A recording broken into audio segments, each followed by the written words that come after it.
All right, good evening to you. Thank you for joining me. To whoever you are and wherever you are, we are meeting again for East Lansing study on police in study committee on police independent oversight. Oh man, I hope my meeting goes a little bit smoother than that introduction. We got a very detailed meeting tonight. We'll be going over our recommendations. It'll be a lot of wordplay changes. There'll be some sentence structure changes, some of these recommendations. Then we'll be following up and sending this to the city attorneys for them to look at and kind of make sure that we are in compliance with a lot of things that we're able to ask and recommend for going forward with creating this commission for police oversight. So stick with me here. We are about 7 minutes out, so we'll have a little dead time, and then we'll get it jumping. And I appreciate everyone that has joined in on us at some point in time. This is important work. If you don't have a police oversight commission in your community, hopefully these videos have been insightful and helpful for how that process works. And maybe you can have a process like ours, or maybe even a better one based on some of the information that we've been working on through this format. So I appreciate you, and just hang tight, and we will be good to go here very shortly.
Good evening, everyone. Hope everyone is well.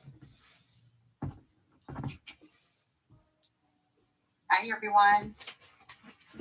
Hello. Hello. Chuck, did you get the message about Noel? I did. Thank you. And yeah, so I guess that'll be okay. I mean, however he wants to do that.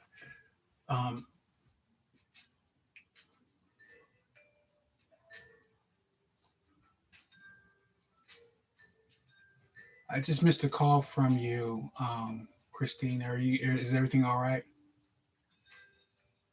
I don't know. Okay. To be honest.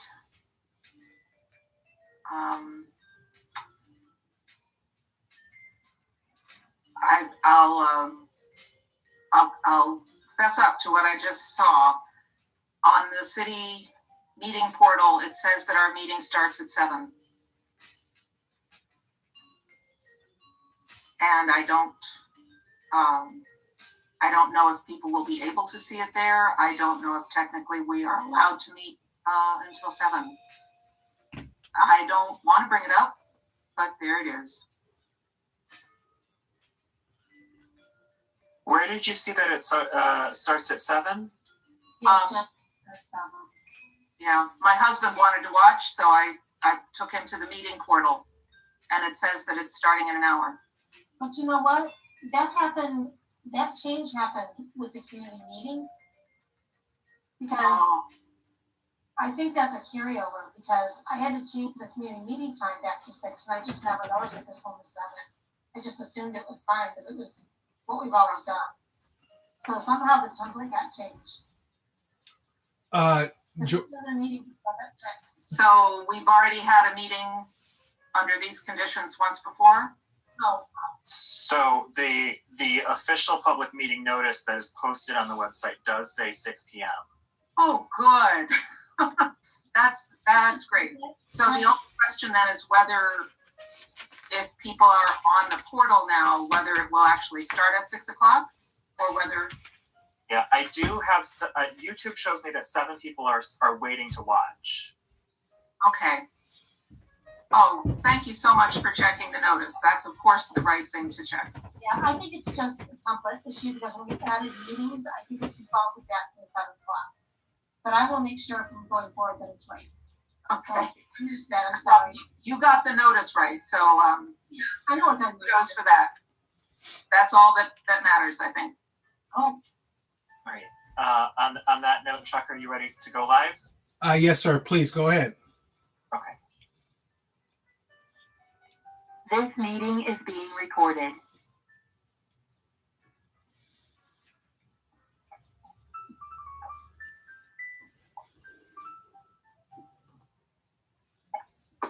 Okay, we are live. Thank you all. Thank you all for joining us this evening. We are at our Study Committee on Independent Police Oversight Commission meeting here Monday, April 26, 2021 at 6 p.m. Can we go ahead and do a roll call, please, Diane? Kathy Boyle.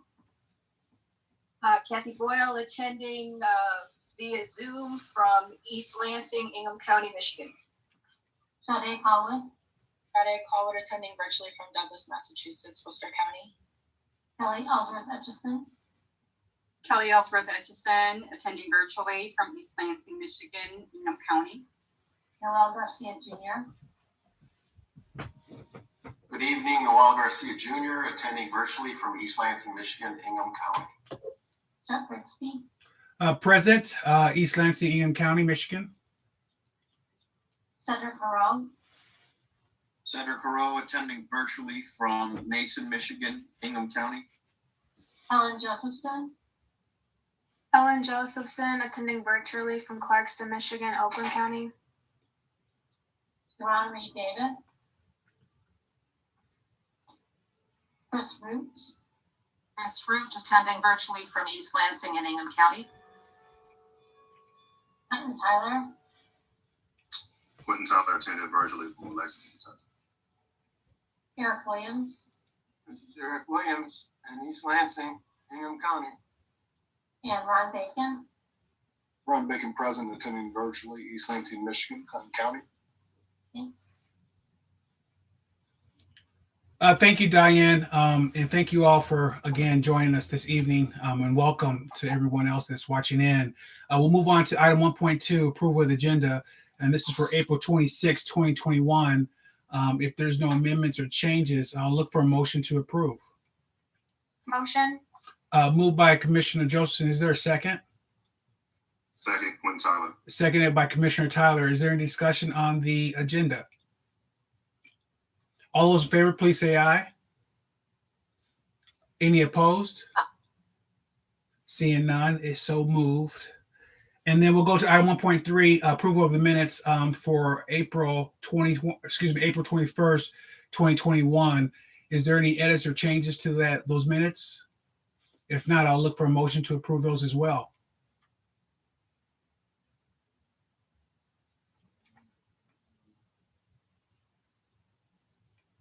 Moved by Vice Chair Root and seconded by Commissioner Boyle, I believe. Is there any discussion on the April 21st minutes? All those in favor, please say aye. Any opposed? All right. We do not have written communication. Is that correct? On item 1.4, which is rare. I think it's the first time that we haven't had anything for written communications. We'll move on to item 1.5. Justin, do we have anyone on the line by chance? We do not have anybody in the queue at this time. All right, I'll go ahead and move on to item 2, communication from, or excuse me, item 3, old business, item 3.1. And as you can see there, we will continue our work on the recommendations. In the first line item there, we have suggested changes to recommendations 425, and then the document that's listed there above that. So we can start there. And so thank you for the people who were able to participate and give us this information that we have in here. And we have some different recommendations on the changes there. And as you can see, what we have set up is from Commissioner Boyle and some of the different things she has there. Did you want to speak to that, Commissioner Boyle? Just briefly, they're basically just simple editorial changes and a couple of typos. Pretty clear, and I think it's easy to understand. If anybody has any questions, I'm happy to answer.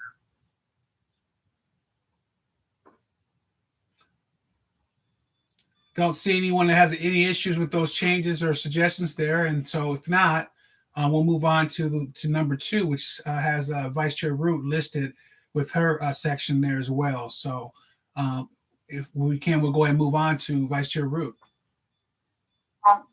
Can we just pause for a minute to give an overview by looking at the contents page on the recommendations? Because we've got comments from 3 other people, I think. And the idea that you and I have talked about is going section by section at this point. So you want to start with the grounds right there? Is that what you're referring to? Did I miss that? Right. Gotcha. Okay. Justin, could you bring up that page 1 of the recommendations document? I just wanted everybody to see that we have underlined the sections on which somebody made some kind of comment. And so and next to each one, we've put who made a comment. So the idea would be, for example, on section, let's take section 3, because that's a substantive thing. Well, actually, we've just dealt with all of Kathy's, but on section 2, for example, both Cedric and I have a comment. So rather than going through all of mine and then going through all of Cedric's, the idea is to go in order of the recommendations, in order of the sections of the recommendations. So we have this to refer to, and then the suggested changes document is organized by person, so that you can see the integrity of each person's responses. But we're going to try to go through it by section. Does that make sense to folks? Okay. All right. Thank you, Vice Chair. So I think we're good to go with how we're doing it. I appreciate you cleaning that up for me. And I think, Kathy's, it made sense to just say yes to those because they're very simple editing changes. So we can say we've taken care of all of those. Okay. That's what I I think I heard from the group.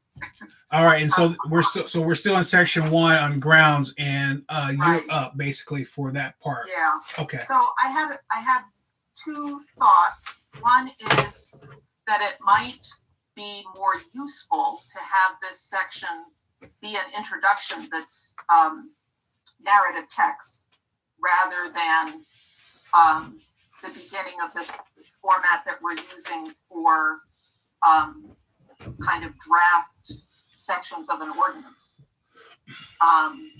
It seemed to me that that was kind of more of the way it functioned.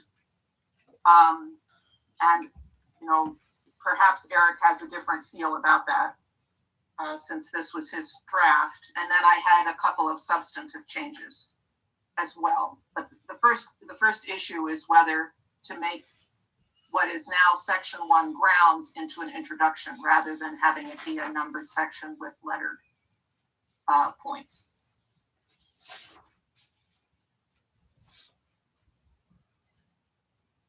Could I ask a question? If I could, so you mean not to have lettered paragraphs, but just to have it as a narrative introduction in a single paragraph or paragraphs, however it ends up In paragraphs, yeah. And then I do have some thoughts about some of the language specifically, but the first is sort of a structure question for the group.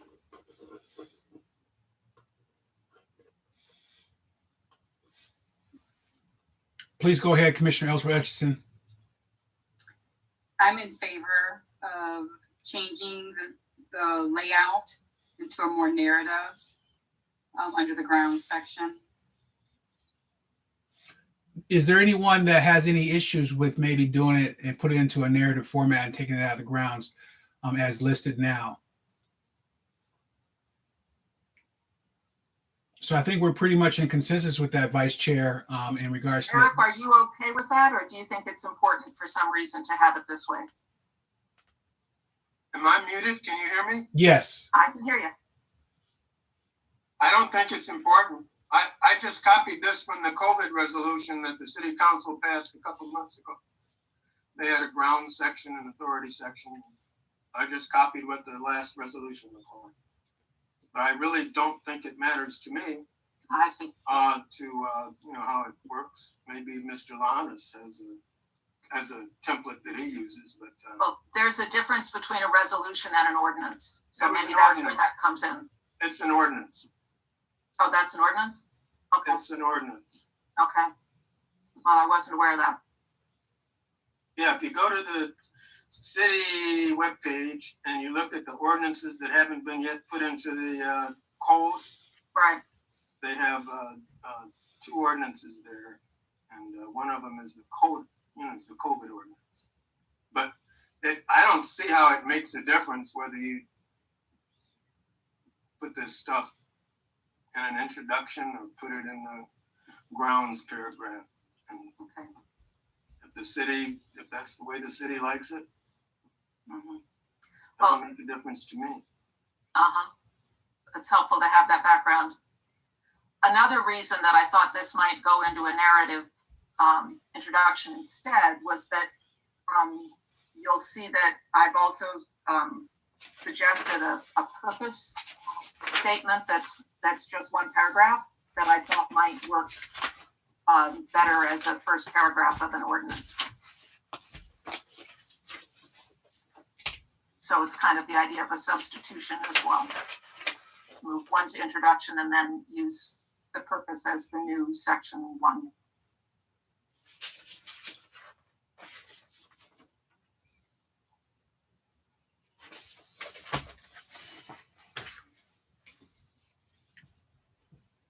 Well, I think it looks fine and reads well as an introduction instead of numbered and lettered paragraphs.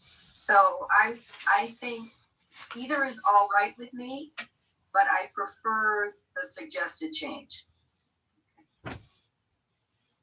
And I see a couple of head nods there, Vice Chair, in regards to supporting that. I haven't seen anyone talk really differently. Well, if it's okay with Eric to switch it to an intro, unless somebody feels strongly that it should stay this way, it sounds like we could make that change.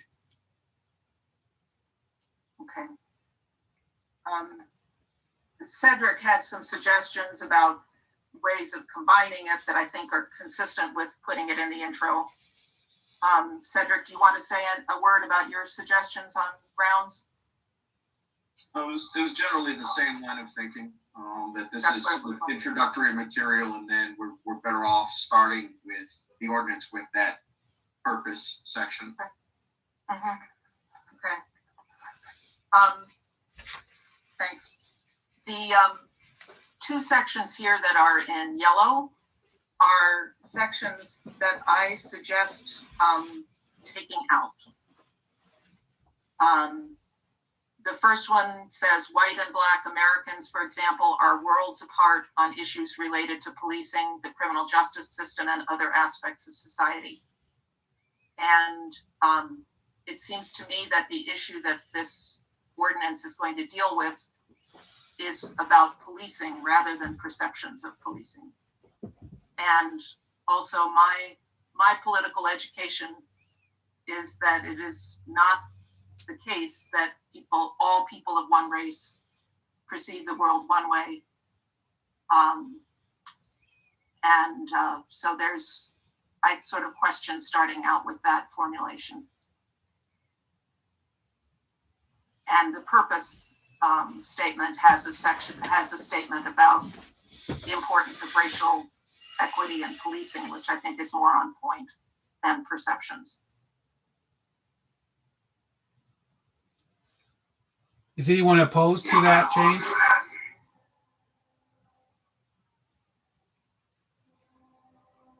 Commissioner Caldwell, please go ahead.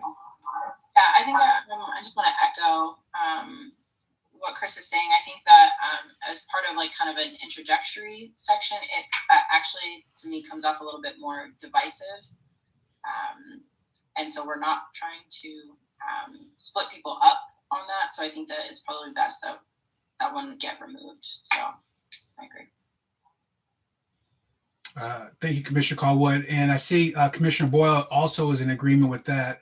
And I think we feel that we're in consensus with what you're looking at, Vice Chair, is taking that out. Is that being okay unless someone has something to say to counter that?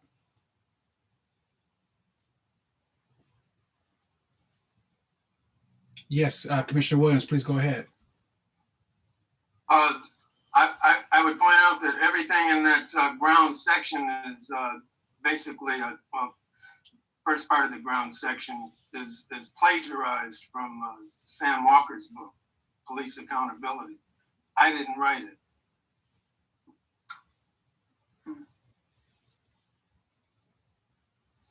If you think I was being divisive.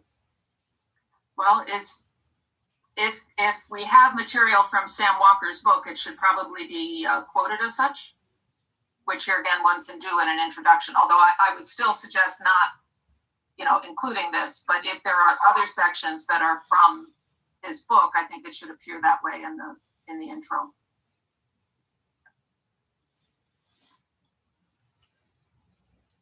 All right, you want to move that on helps to explain why this mass incarceration sentence is there, because in section C, that's also in yellow highlighted, mass incarceration has deprived millions of people of the right to vote, makes all kinds of sense in a national document, but I don't think it makes sense in a Michigan document, because once people get out of jail or prison in Michigan, they again have the right to vote.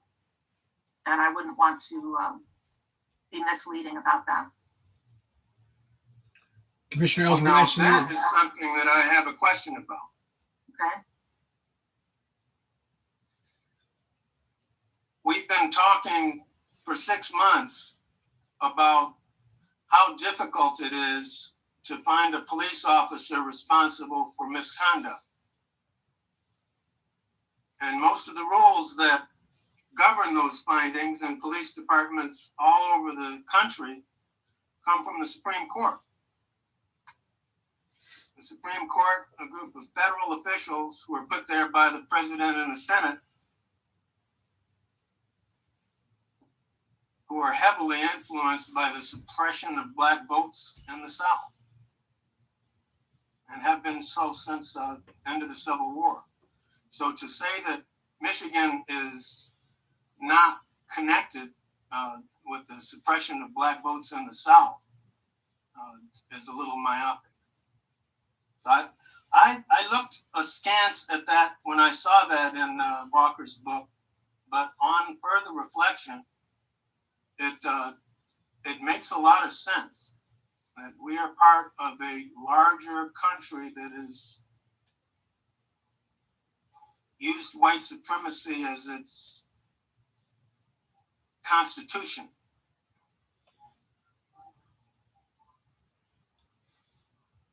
Perhaps there's a different way of talking about that, because that's certainly true.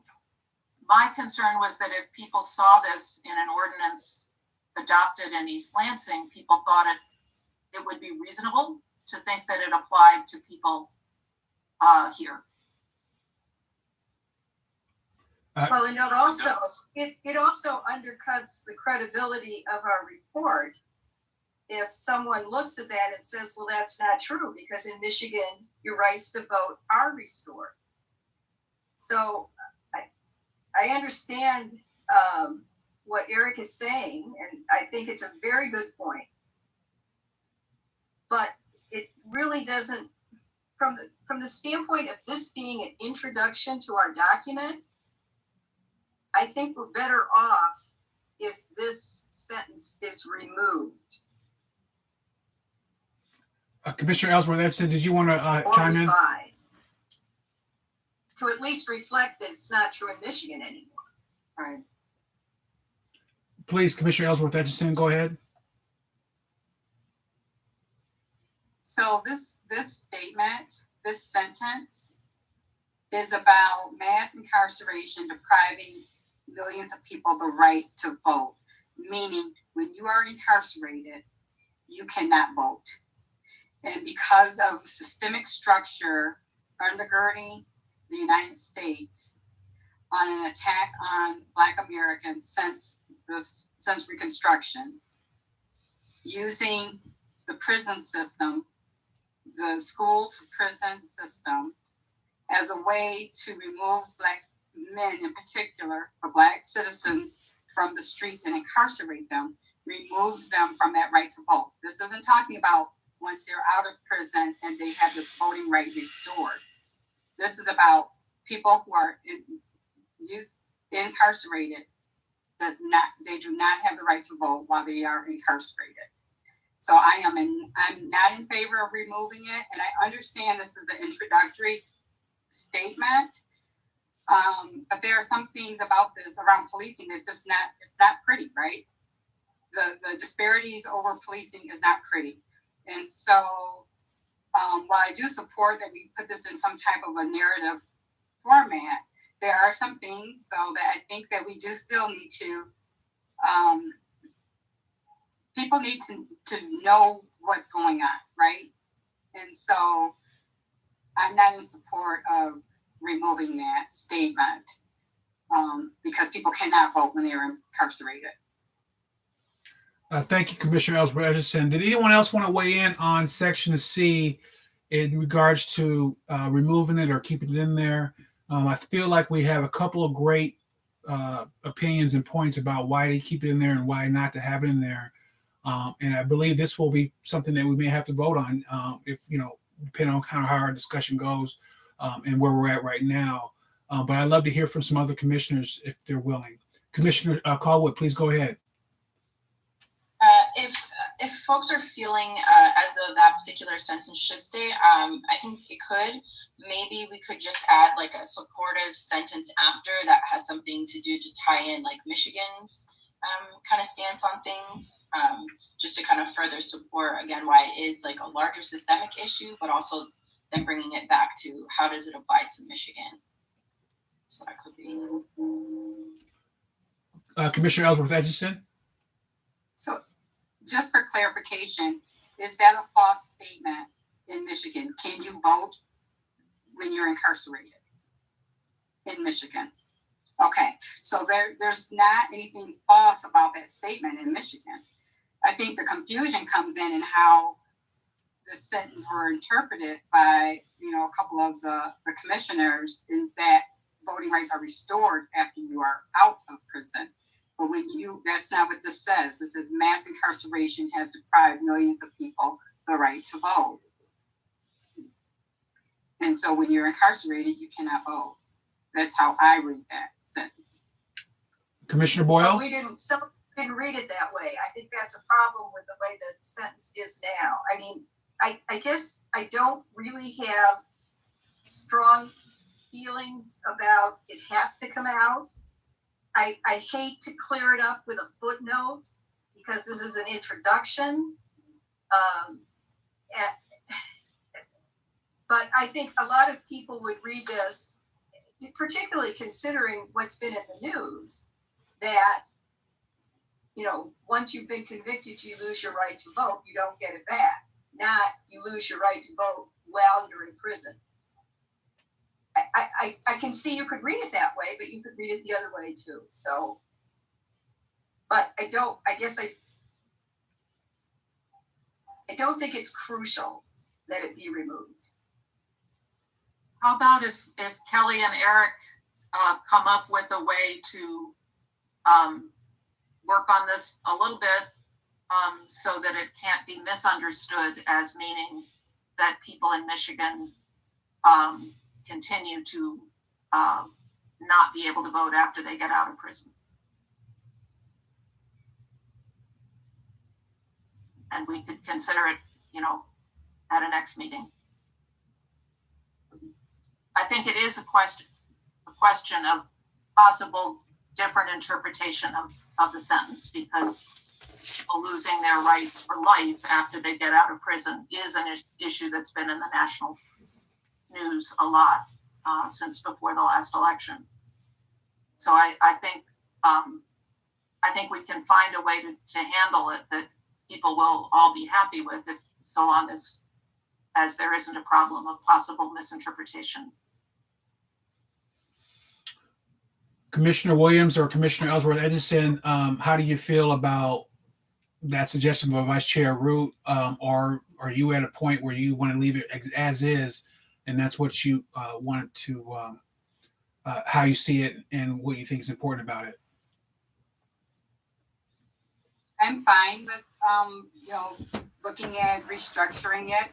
I would like to see the section within the book of where it's placed, so I understand some context behind what the author was stating, as to whether or not it's just left alone or removed or revised. Commissioner Haro and then Commissioner Boyle, please go ahead. I'm fairly certain that when Sam wrote that he was thinking of felony disenfranchisement, not that people are ineligible to vote while they are in prison, which is a true statement. I think the bigger concern is that the conviction removes that ability for life, right? So it's, nobody can vote when they're in prison. That may be a relatively limited period of time. The concern in that context was truly that the arrest resulting in a conviction doesn't just impact you for the 2 years that you're incarcerated, potentially. It impacts you for the rest of your life if you are no longer allowed to vote due to a felony conviction.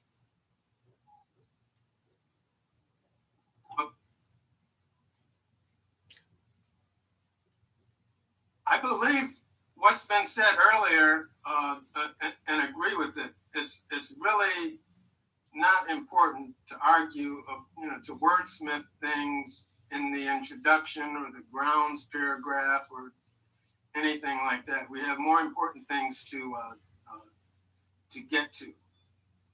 So I just don't.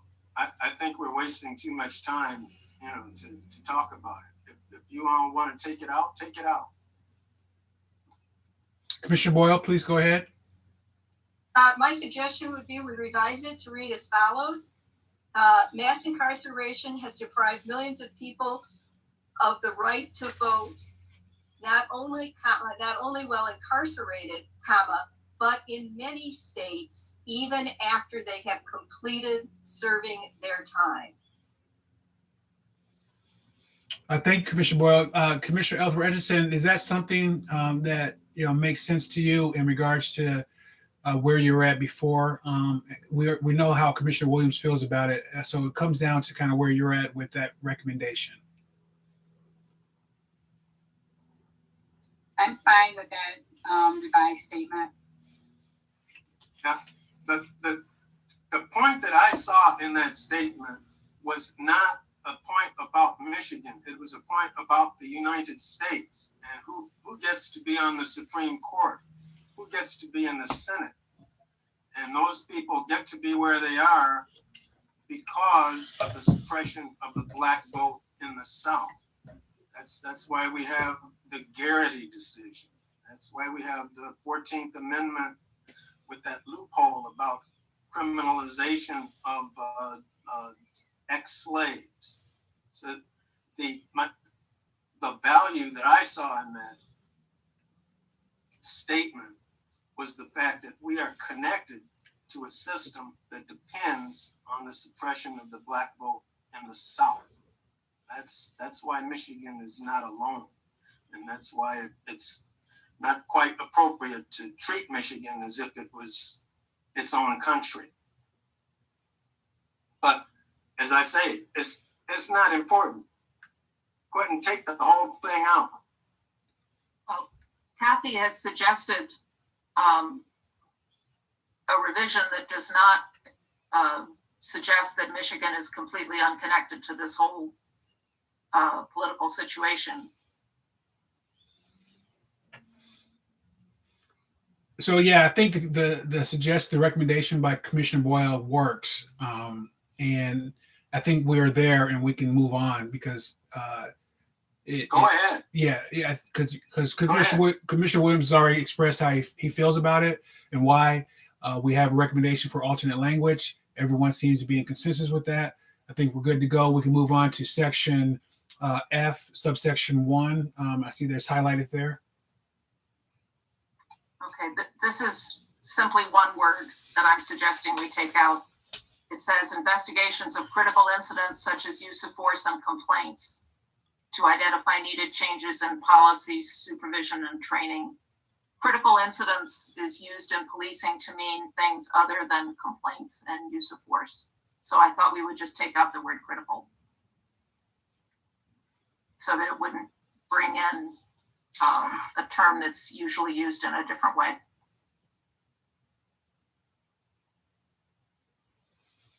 So just has it read as follows: investigations of incidents such as use of force, and then just leave it like that with the language. Is that what you're saying? Complaints, right? Gotcha.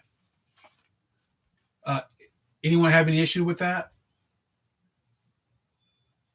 All right, I think we're good to go with that, Vice Chair Root. And that's all you had for that section of grounds. Is that correct? Yep. All right. And then Commissioner Haro, did you have anything specific to grounds or the section, or did you already address it? No, I already addressed it. Thanks. Okay. All right. We'll move to, based on the contents that Vice Chair Root has helped me out with, to section 2 of authority. And we have some recommendations from Vice Chair Root and Commissioner Haro. So please go ahead. My suggestion is that that also be incorporated into the introduction. It's very simple.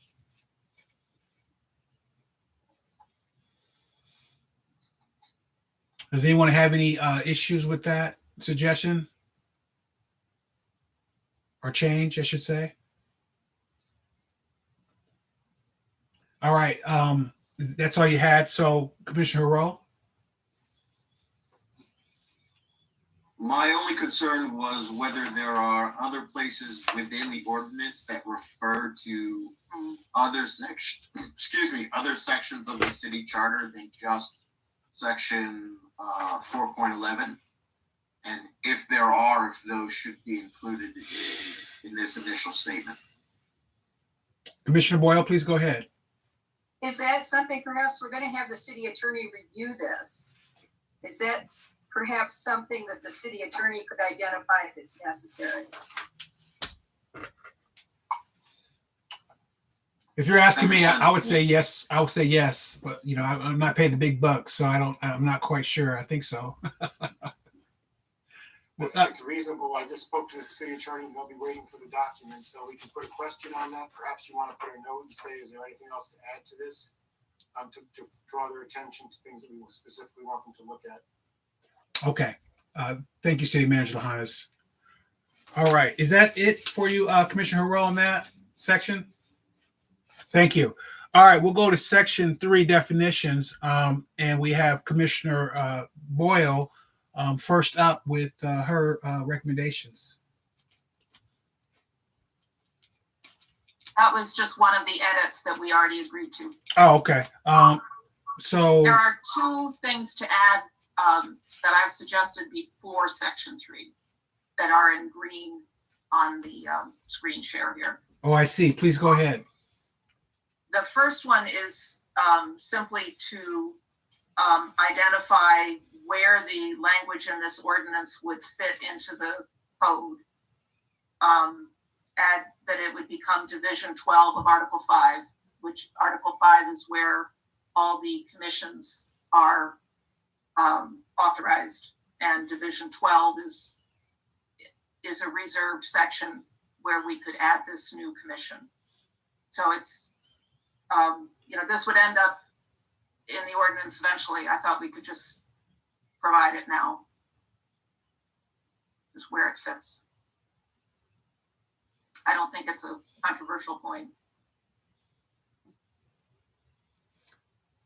I don't see anyone having controversy with it, so I think you're good. Okay. And then the second green point was this addition of the 1 paragraph purpose language that I wonder if people have a thought about whether it helps the ordinance to have that. Maybe you could, Justin, maybe you could switch back to the suggested changes document where, yeah, keep going. Yeah, okay, it's you got it. Right under the word commission, it says to add purpose. And it reads as follows. The purpose of this commission is to increase accountability of the East Lansing Police Department and to strengthen conditions leading to trust in the police department by the community that it is pledged to serve. Because the City Council is committed to the goal of racial equity, the Commission will give priority to addressing racial inequities as well as use of force in policing. The Commission will enable members of the community to participate in reviewing and making recommendations about police department policies, practices, and procedures, and it will provide means for prompt, impartial, and fair review of complaints brought by individuals against police officers or the police department.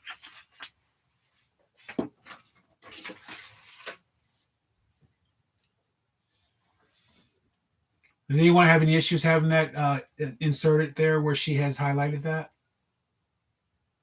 in the language? I think we're good to go, Vice Chair Root, as far as that's concerned as well. Okay. All right. So are we now to section 3 definitions? I got ahead of myself there for a second. Okay. So we are there. Section 3 definitions. It looks like Commissioner Boyle, you are up with what you have. Hers was just this red text that we've already dealt with. Okay. Just an editing issue. Okay. Changing and to as well as there. Gotcha. All right. So then you're up. So in section A, I don't remember that we've really ever talked about the name of the commission in our previous meetings. My suggestion is rather than calling it Police Oversight Commission, we call it Independent Community Police Oversight Commission, because independent and community are really important characteristics. And I note that this is the name that's used in Ann Arbor. It's not something I feel, is critically important. it just is sort of a way to communicate and keep in mind what the commission is about. I personally don't have any issues. I think it's a great suggestion, recommendation. Does anyone differ from that? All right.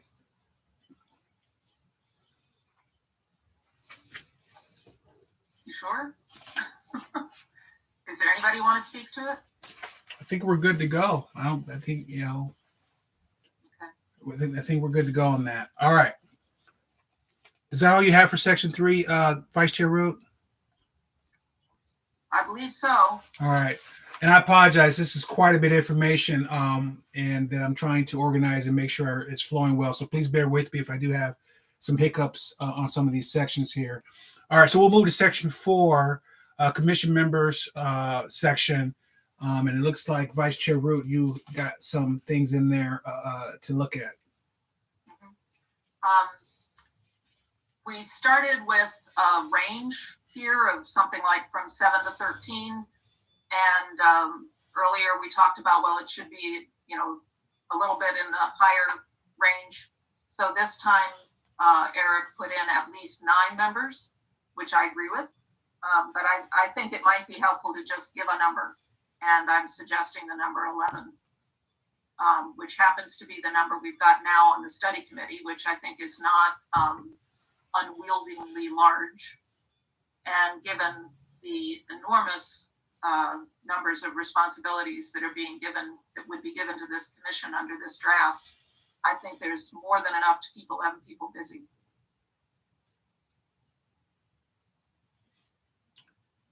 Any reactions to that change, to have it just simply say 11 as opposed to at least 9?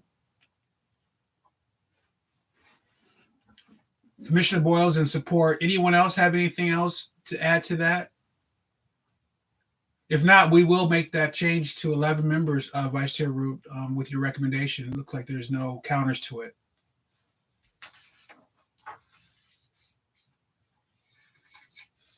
Okay. Justin, could you go back to the suggested changes document? To the page 4?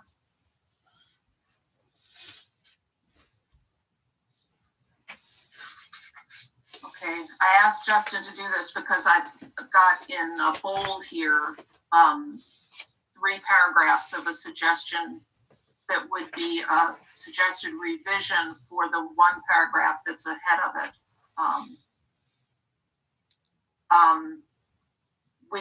We've talked a little bit about this composition of the commission issue at a previous meeting, and a couple of people, including myself and Councilmember Bacon, said we should probably keep working on this some more. And so Eric did do some more work and suggested that one way to think about how to ensure diversity that would be relevant is to have people on the commission from different parts of the city, which I interpreted to mean geographic areas.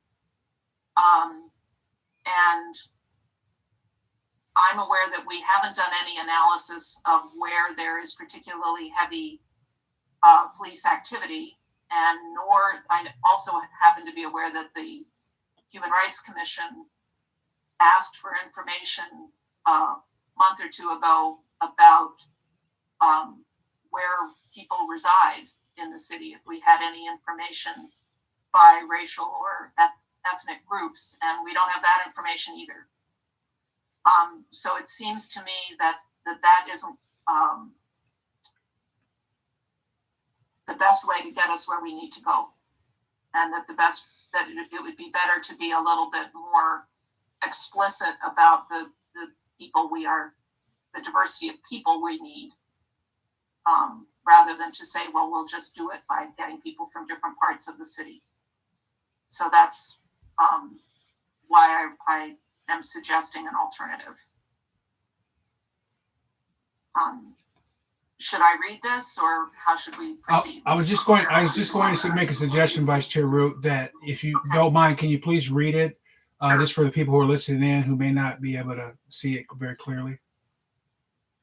The city council shall appoint people to the commission who reflect the city's diverse population and particularly segments of the community that are protected by the Civil Rights Ordinance. These include diverse people based on race, ethnicity, national origin, income level, age, student status, gender, disability, sexual orientation, and gender identity or expression. People who are vulnerable and have been marginalized and who tend to have significant negative interactions with the police should be amply represented. Having an arrest or conviction record is not a disqualification for membership on the commission. Up to 2 members of the commission who contribute to the desired composition of the commission as described above may be persons who are not residents of East Lansing. So in the first paragraph, it references the Civil Rights Ordinance, which George Lahanas had suggested in our prior discussion.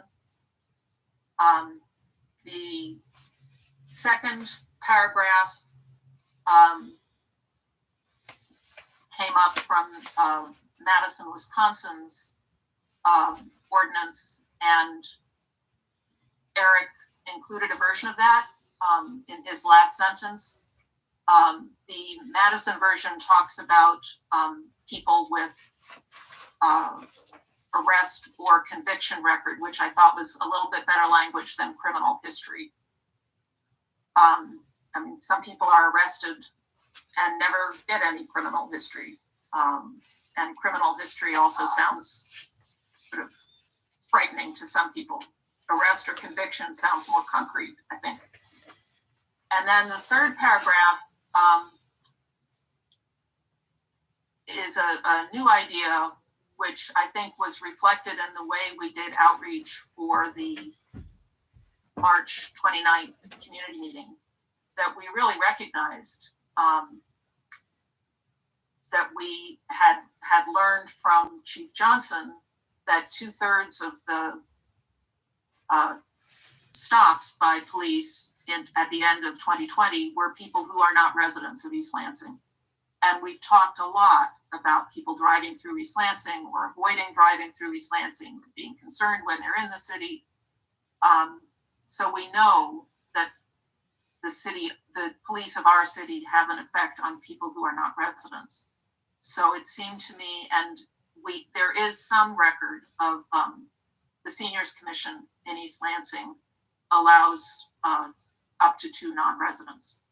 So it seemed to me there's no need for us to say there must be 2 of the 11 people as non-residents, but it seemed that we should open that possibility. Those are my suggestions. Thank you, Vice Chair Root. Based on what you've seen and heard for that revised section for, looks like for section F, does anyone have any issues with this revision that's been presented by Vice Chair? I see that Commissioner Boyle is in support of that. I don't see anyone who is talking against it, Vice Chair, and it looks like those revisions will make the cut.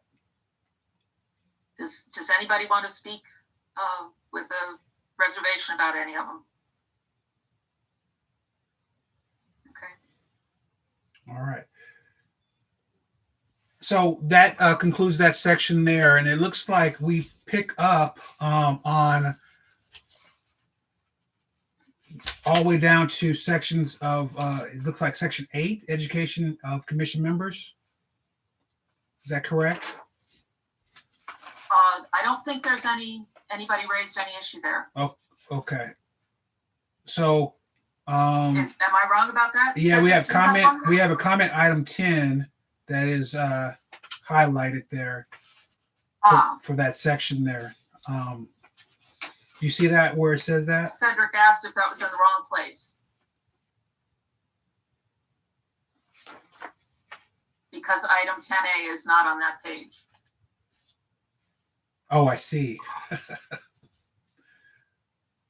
Eric, should that be moved down to item 10A?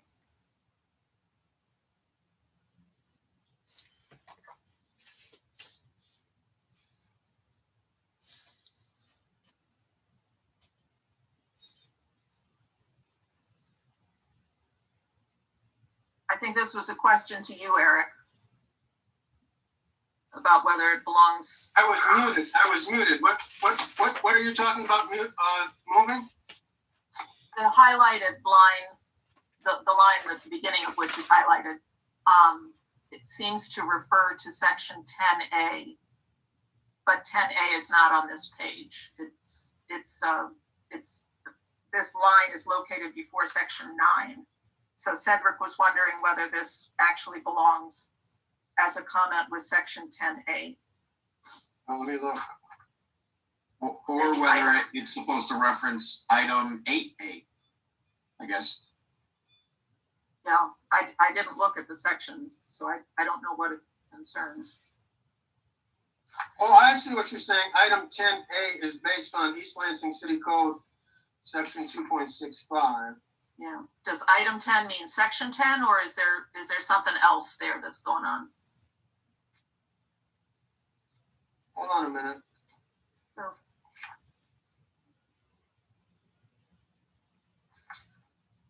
East Lansing.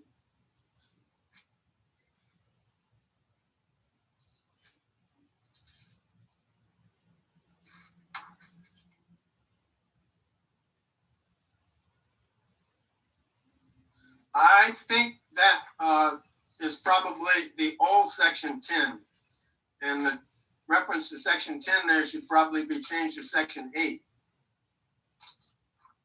Be section 8A. It should read section 8A. Oh, okay. Great. That clears that That's up. a section that requires members of boards to keep up to date on their bailiwicks. All right. Well, that clears that up pretty simply. Then we can go ahead and move on. Looks like section 10. There's some things highlighted under B, C, and D.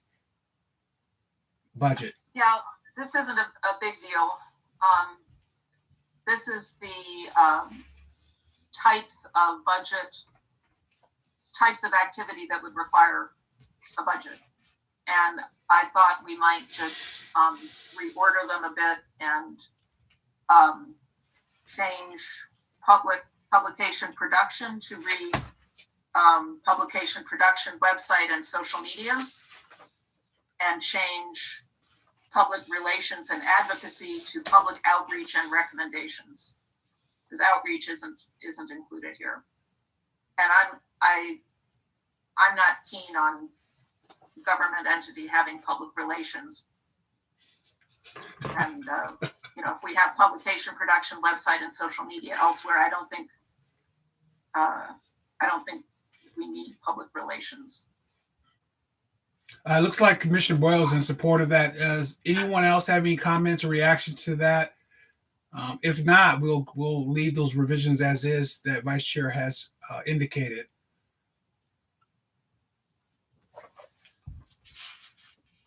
All right, we'll go ahead and move on to section 11, adjustments for impact on police department. Well, no, there's nothing there as well. The next underlined one is section 13. Section 13, commission duties. All right, please go ahead, Commissioner or Vice Chair Root, while we catch up with you. We can't hear you, Chuck. Please go ahead while we catch up with you to get into that section there for section 13, commission duties. The first item under section 13 is commission duties, section 13 on commission duties seems to me to be something that belongs earlier in the document. And my first reaction was to just move it from investigations into the category above called commissions, the commission. But on further reflection, I wondered whether it might be moved up even further so that it would become section 6, so that the order of sections would be purpose, authority, definitions, commission members, independence, and then duties. It's quite common for duties of a commission to come pretty early in a document so that people get a sense of what the commission is going to do And that would put it before staff, panel of investigators, education of commission members, free speech, budget, adjustment for impact of police department, and evaluations. I think those other things kind of have more meaning if you've already understood what the commission duties are. So it's just a placement question. I think having the duties in the first section of the ordinance will help people understand what this is all about. Do any commissioners have a reason not to move it? And move it up to where I think she said is right up there by section 6. If I heard you correctly. Put it before section 6. Before section 6. Yeah, so it become the new section 6. Understood. Any counters to that at all? It looks like everyone is in support of that, Vice Chair Root, in regards to your recommendation to moving that up to as be section 6. Mm-hmm. Okay. In what is now section 13, the same one we're talking about, commission duties,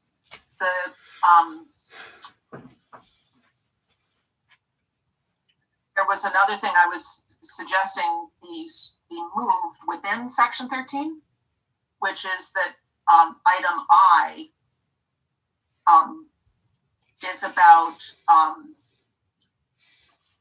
public participation, interacting with people in the public. And that seemed to me to fit better coming after B and C, because those are also about engaging with the public. And then also it seemed to me that it would be helpful.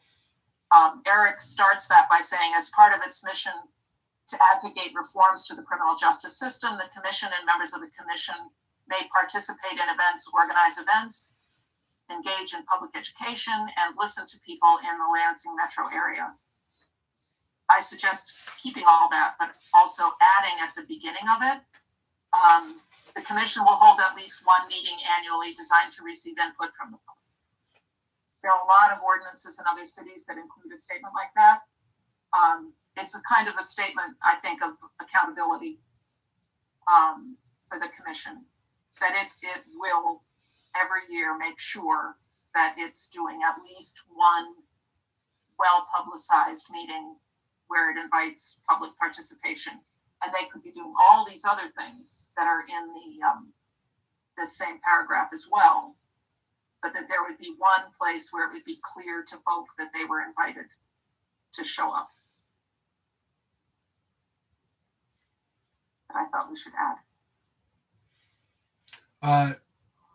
Commissioner Boyle is in support of those changes and recommendation that you put forth, Vice Chair Root. Does anyone have any reactions or comments other than support and moving that forward? It looks like Commissioner Haro is in the same with alignment with what you have there, Vice Chair Root. So I think we're. Can't hear you, Chuck. Can't hear you. Oh, I'm sorry. Can you hear me now? Am I good? I'm sorry. So it looks like Commissioner Haro, Commissioner Boyle are in support of what you have there in the changes, Vice Chair. And I was just asking the commission if there was anyone else who was opposed to any of those changes or recommendations put forth.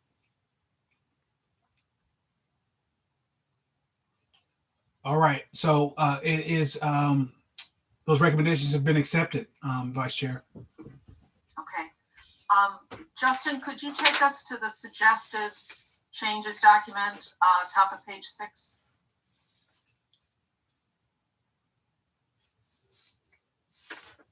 Thanks. This is a suggested additional point in the mission duties, which is about a website. The website is mentioned in a couple of places. It's referenced, but there's no statement that says there's going to be a website. So I thought it might be good to just have a spot where that's stated. It may be that this is more detailed than folks think is wise, but I thought it might be helpful to at least consider this. The way the suggested new section of commission duties reads, is the commission shall maintain a website where information such as reports and recommendations are posted and remain accessible. The commission shall also maintain social media accounts that can be used to inform the public of its activities, such as upcoming meetings, reports, and recommendations.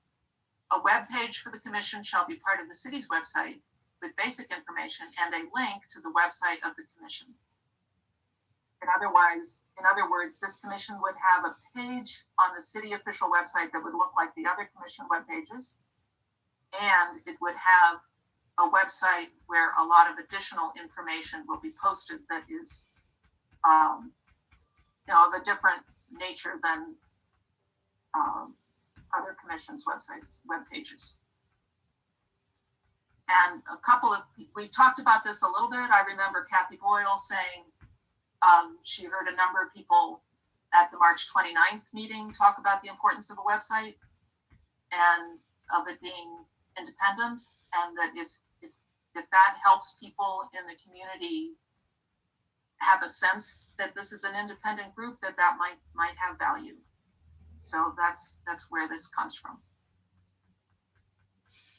As you were talking, Vice Chair Root, I saw Commissioner Boyle and Commissioner Ellsworth Edgerton nodding in support of that in the website and making sure that that's put in there. So, is there any other commissioners that are seeing that differently than what has been suggested?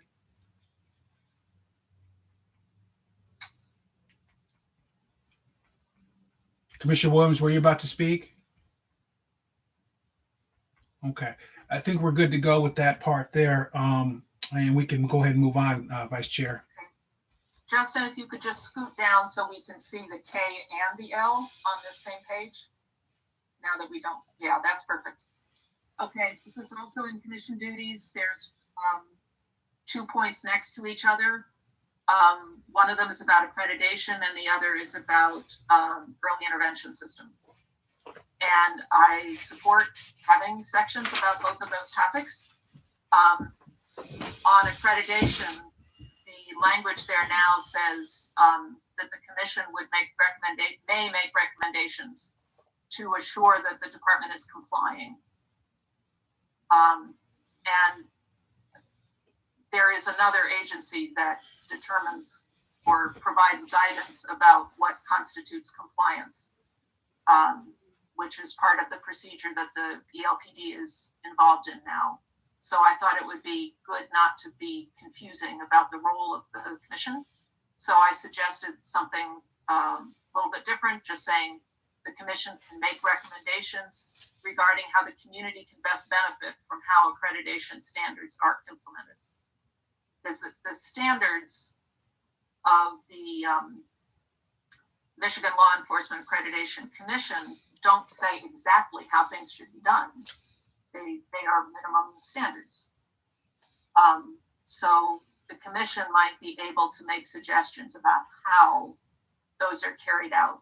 And I thought that what the commission could bring would be, an outside voice about how it could benefit people from the community. So that's what I'm suggesting there. Any reactions to those? It looks like Commissioner Boyle has given me the thumbs up. And I believe I saw Commissioner Ellsworth Edgerton do a head nod in support as well, if I'm not mistaken. Any counters to the recommendation that's Vice Chair Rue has indicated for K? I should probably mention in both of these, K and L, I'm suggesting that we take out the words at the end about to make sure that they're fully funded. The accreditation and the early intervention system. It seems to me that's really the council's job, and that it's the police department's job to at budget time to put in a request for what they need. And I kind of question the commission getting involved in advocating for budget of the police department. Sit. I thought I should acknowledge that that's part of the change. It doesn't look like anyone has any issues with those changes and the reasons why you have that set forth. And then the section L about the early intervention system, where the language now says to assure that it is effective. I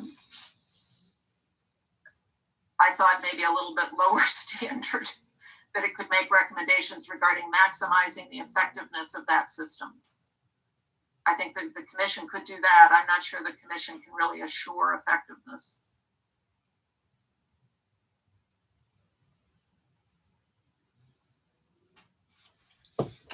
For some reason, I got kind of lost in that, Vice Chair. I apologize. So you're, can you explain? I was suggesting changing from on the early intervention system that the recommendations, changing it from to assure that it is effective and fully funded, and instead say make recommendations regarding maximizing the effectiveness of that system. Any reactions to L and that revision of that section there? Commissioner Boyle is in support of that, and I don't see anyone countering that, Vice Chair Root, as well for section L. So I think we're good to go with that recommendation as well. All right. Now we're into section 15, 16, 17, 18. I've got a suggestion regarding 15, and then Cedric has suggestions about the ones that follow. My suggestion about use of force is the current language says that the commission will be given a report on use of force incidents every 6 months.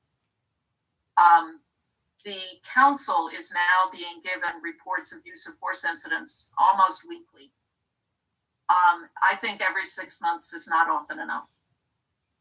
So I'm suggesting for use of force in particular, section 15, that we ask for a report every month. I'm not suggesting that frequency for the other reports in 16 and 17. I just think there's a lot of concern about use of force, and that the commission might want to really be particularly alert and in a timely way to those issues. I just wanted to make a comment that I would definitely agree with that. They're meeting at least once a month. It's a great way to have that always available to them and mindful of that for that. So really at every meeting, there'd be a new report about use of force. That's a good observation. Any other reactions or any counters, or anyone have any issues with that, changing that language there? Frequency of that use of force report example. Okay, so we're over to Cedric for 16 and 17 and 18, and a suggested addition after 17.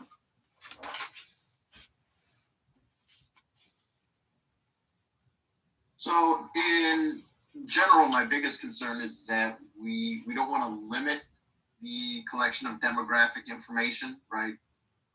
If we're focusing only on arrests or only on use of force, I think we're missing a lot of potentially impactful police behavior.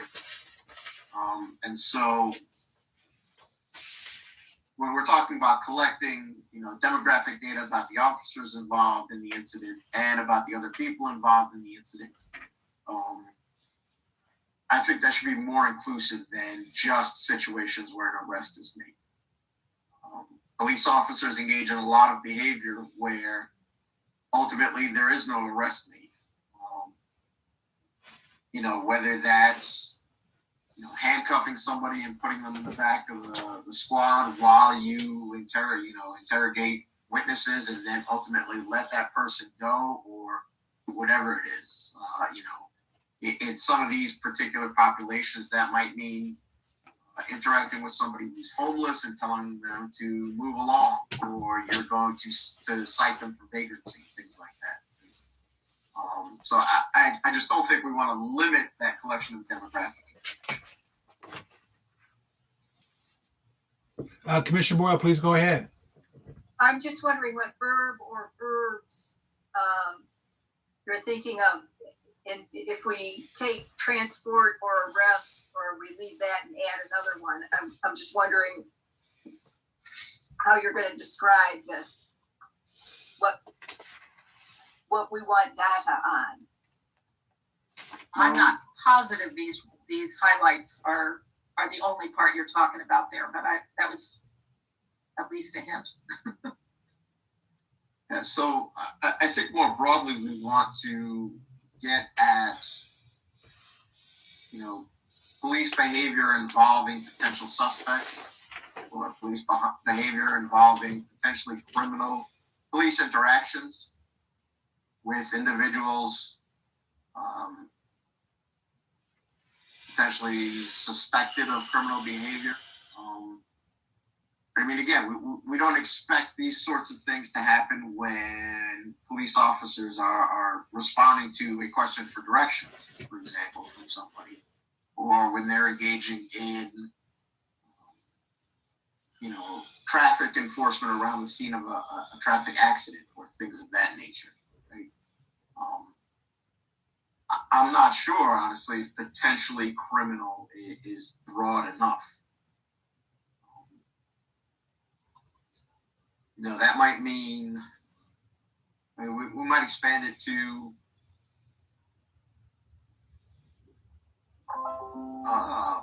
officer interactions with citizens who are suspected of violating city ordinances or state laws,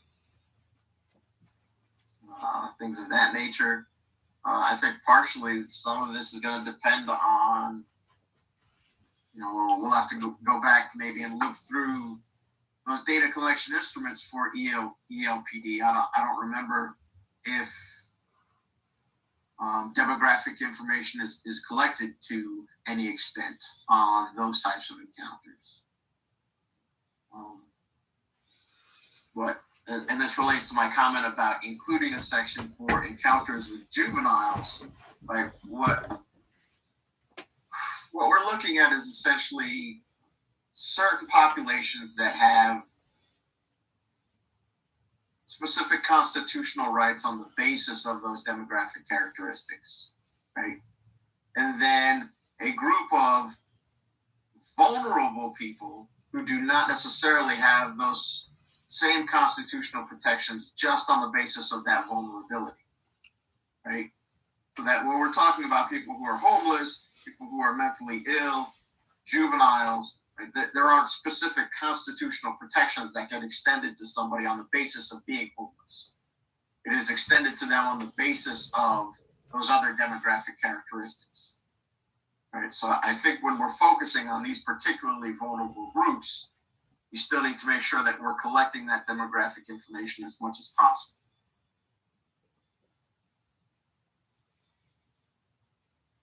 Yes, Commissioner Boyle, then Vice Chair Root, go ahead. I'm just wondering if you might be able to draft some language after the meeting that we could look at next time.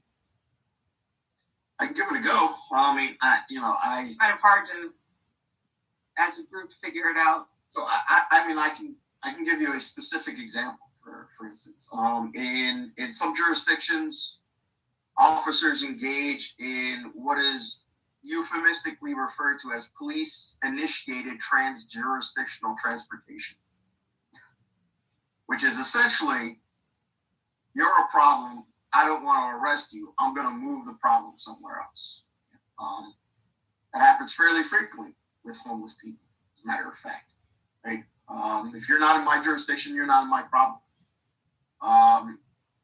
This language, as currently stated, would not collect demographic data about that type of encounter. And I think that's probably something that is fairly important. Right? You can think of encounters with juveniles where officers are out on random patrol and they see a group of kids hanging out in a park, and they go and threaten those kids with a curfew violation or trespassing because the park is closed or things like that. There's nothing that actually occurs there in terms of some official record, right? Then again, we wouldn't be collecting demographic data on those encounters. Commissioner Boyle, did you want to chime in? Yeah, I that really helps me understand where you're going or what information you're looking at here. But we do need to come up with language so that both council and eventually the police department know what situations we want reports on. So we really need to know, is it transported, arrested, or detained a person? I mean, how do we capture what you're talking about in a descriptive phrase so that we'll get the information that we want?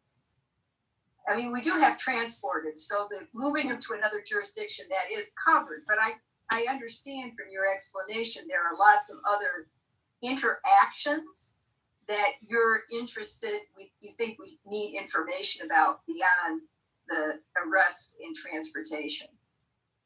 I think adding detained would be helpful, right? But then at some point we're sort of arguing about the semantics of what it means to be detained, right? When you're talking to a police officer, anybody is entitled to ask them, am I being detained? And if the answer is no, they're constitutionally entitled to walk away. The question is, how many people really know that, and how many people feel comfortable exercising that right? I mean, if a police officer stops me and says, hey, let me ask you some questions, and I don't know enough to ask them, am I being detained, right? Police officer can say, well, I wasn't detaining those individuals. They had the right to go, right? And so if we just add the word detained, that doesn't capture that either. Go ahead, Commissioner Boyle. But we need a word that describes it. I mean, or 2 words or 3 words that describe it, because we want to make sure we get the information that you think is important. And in order to do that, we've got to describe it to council and the police department. So as far as drafting language, it really isn't necessarily going to solve our problem to have you describe situations that you're trying to capture. If we can't come up with actual verbs that describe what we're trying to capture. I think we can add detained as well as pedestrian or traffic stops. That would help to capture those instances in which,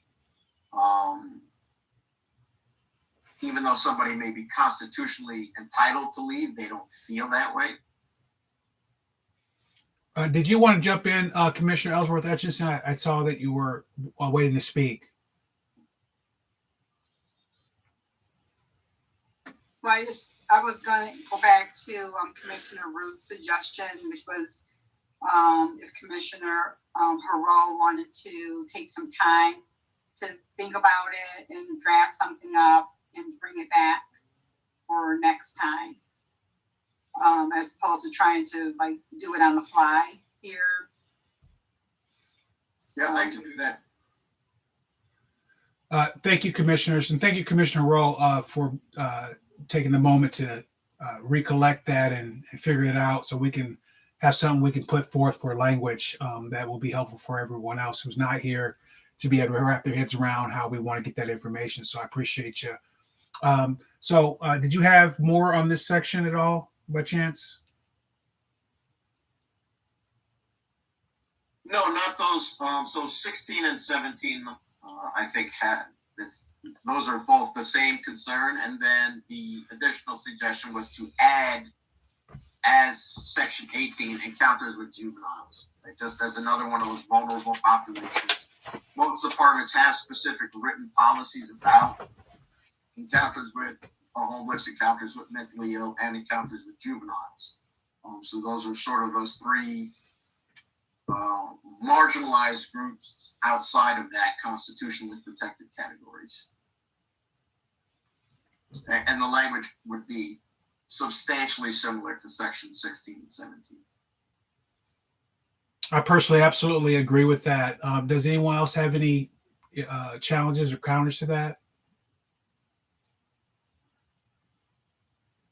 All right, I think we're good to go with that recommendation. And so we'll move on to, looks like section 18. And we're still on you, Commissioner Haro, with, I believe, what you have for recommendations. Or okay, so you're continuing on with some of that. So did you want to speak to that a little bit, please? Yeah, so that, I mean, section 18, which would now be a new number, in terms of those particular reports we are producing would just be changed to match whatever the language is that we come up with. You know, transports, arrests, and the rest.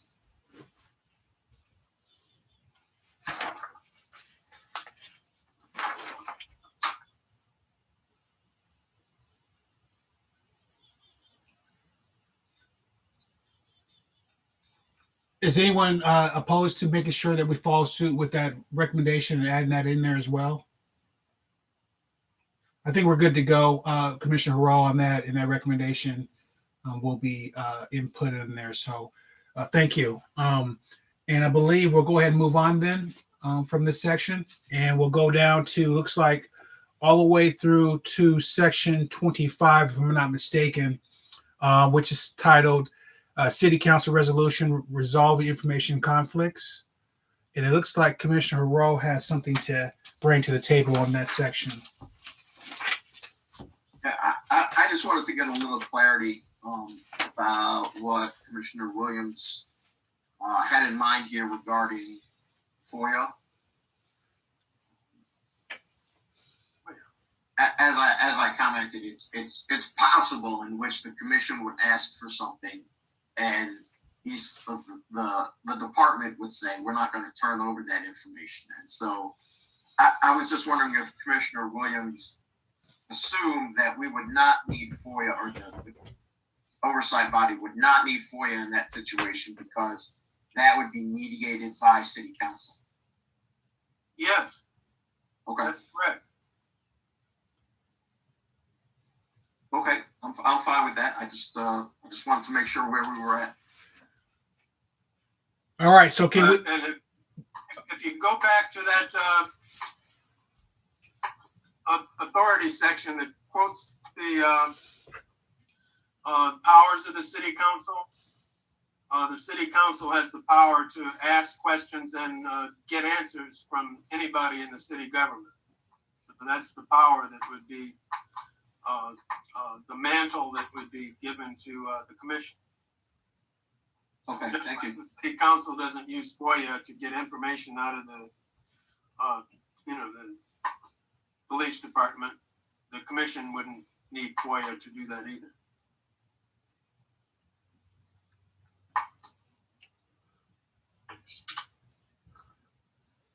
Yes, Commissioner Ellsworth Etchison, please go ahead.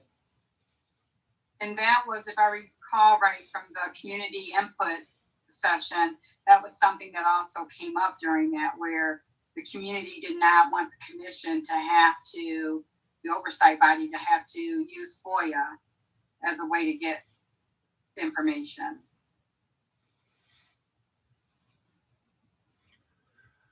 Yeah, and I believe I've heard some community input on that as well. And, just speaking off the cuff, I know that process, though, is not perfect. And just because the council member or members have the ability to ask for that information, it doesn't always seem as smooth as you would think it should work. So I would just say that as disclaimer and just be mindful of that, because the information sometimes is sensitive, and sometimes people are not as comfortable as as we think they would be when it comes to us being able to have, or this commission to have that information. I just really want to make sure that that is something that is expected through that process without having to FOIA, without having to fight for that information in a way that they're able to do diligence with the work. So I'll just leave it at that.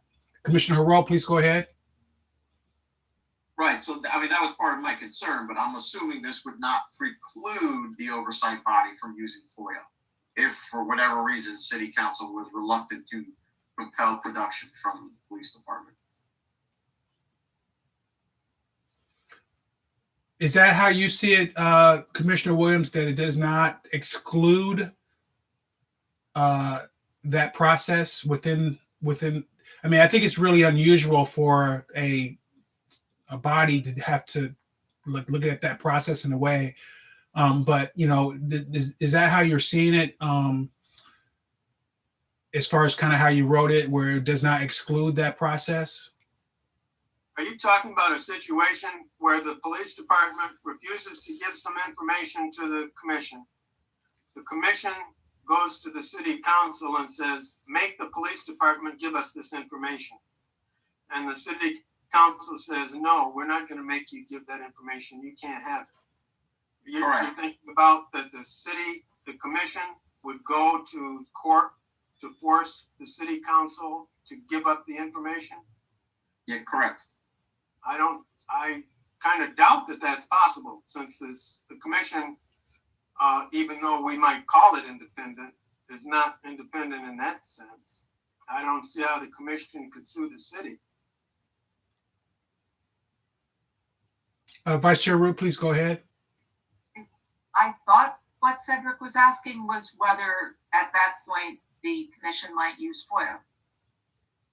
Yes. Yeah, misunderstood. No, that was my... Not going to court, but using FOIA. Right. Commissioner Boyle, please jump in. Well, I agree with Commissioner Williams on this. I think if the commission appeals to city council, and city council says, no, we will not provide you with that information, I don't think the commission is in any position to file a FOIA request with either the city or the Department of Police, because we've already gotten a no. And are we then going to try and sue the city? I don't think we can do that. I agree. I think this is set up so that the city will provide us with the information that we are requesting. If there is a dispute and council rules against us, or the commission, so be it. I think that's going to be the end of the line in getting the information. Commissioner Ellsworth-Etchison, please go ahead. Yeah, so maybe if that is the process that concerns me as a citizen, then and the purpose of this oversight body and how it might be able to help its citizens. That if we're told, or the commission is told no by council, and that's the end of it, then how is this body positioned to help the community? Commissioner Boyle, please go ahead. Well, you know, a community member could file FOIA if they wanted the information. The question is, but isn't that what this body will be made up of community members? Right, but we're talking about the commission acting as the commission. I mean, if you sort of think this through and you think, well, there's now a dispute, the Department of Police has refused to give us the information. We've appealed to City Council. They've refused to give us the information. So then the commission files a Freedom of Information Act request. That's denied. Who's going to sue the city? The commission going to go out and hire an attorney to sue the city? How are they going to pay for that? We really can't expect the city to pay for an outside attorney to sue itself over a FOIA dispute. I mean, I think we have to have some faith that we're going to get the information that we want, and that if we proceed all the way to council when there's a dispute, we've done everything we reasonably can to get the information.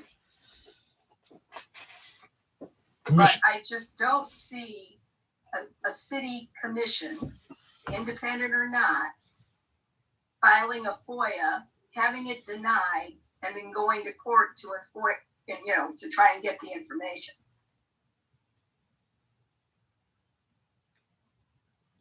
That may be the process. Doesn't mean I have to like it. And I understand that, but I really think we're going to get the information we want. I think if something's refused, then the refusal is going to be important enough that it wouldn't do any good to file a FOIA. Thank you, commissioners. Commissioner Rowe, please jump in there.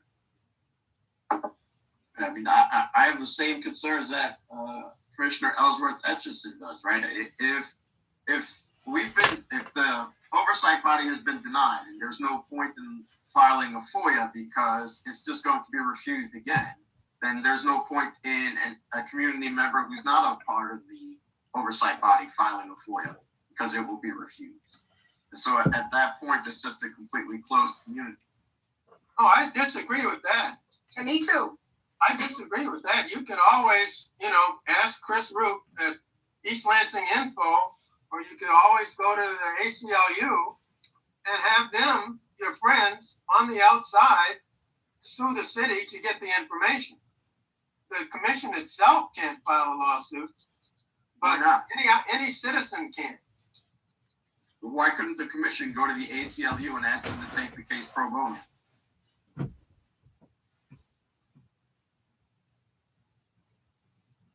I think what would happen is that the city would counter to say that the commission has no standing or authority to bring the suit. But the ACLU could sue in the name of any member of the commission. As a private individual. Right. Right. I agree. So it's possible you go to the media or you go to an advocacy organization, and they can access the court system, and maybe you'll get more out of the court system than you will out of the city council. That's possible. Commissioner Rowe, I think that's what Commissioner Ellsworth Etchison had said earlier. That's the process. Doesn't mean that you have to like it. So I think that's where we're at with that. Are you okay about moving on from your point on that by chance? I would make the additional point that shows that the commission is not independent, and that it's an Orwellian name to call this an independent commission. But that's water over the dam. All right. Any more discussion before we move on? Okay. So looks like we're going to jump down quite a bit to section 33, and we have mediation of disciplinary complaints. And it looks like Commissioner Williams had something that he got from a community member that maybe he wanted to talk about real quick.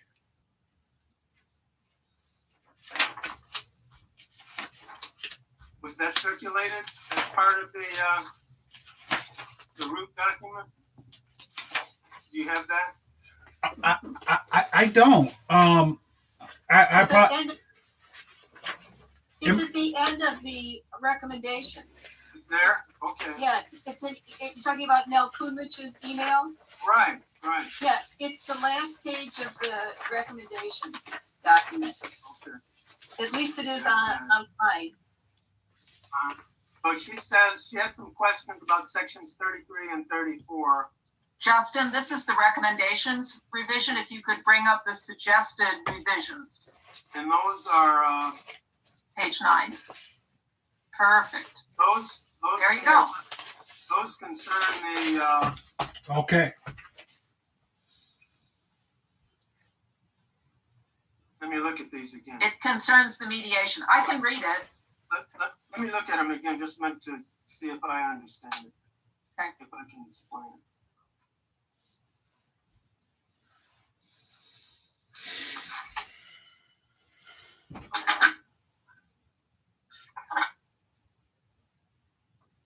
So she's talking about where does the commission get the authority to send a complaint to mediation.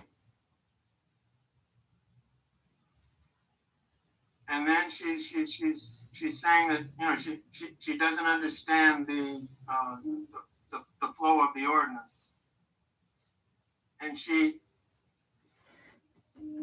wonders how the commission can insert itself and make a recommendation before the police chief takes final action on a complaint or on an investigation.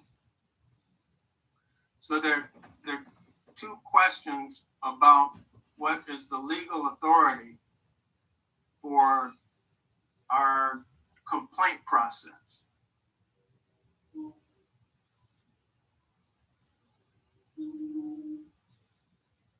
And if you recall in the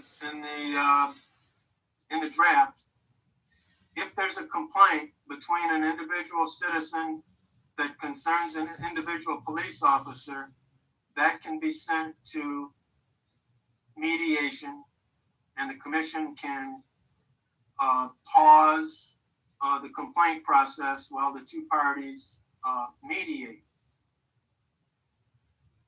Now, it seems to me that if the city council writes an ordinance that provides for a pause in the complaint adjudication process,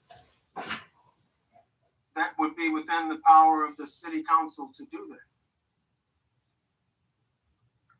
Agree with that. With respect to the commission asserting itself or inserting itself between the staff investigation and the police chief's final decision, she's asking, doesn't this conflict with the union contract? Now, and of course, we're going to send this draft to the city attorney and to the city's labor lawyer. But as I read the police department's policy on complaint processing, first, the accusation comes in to the police department from whatever source.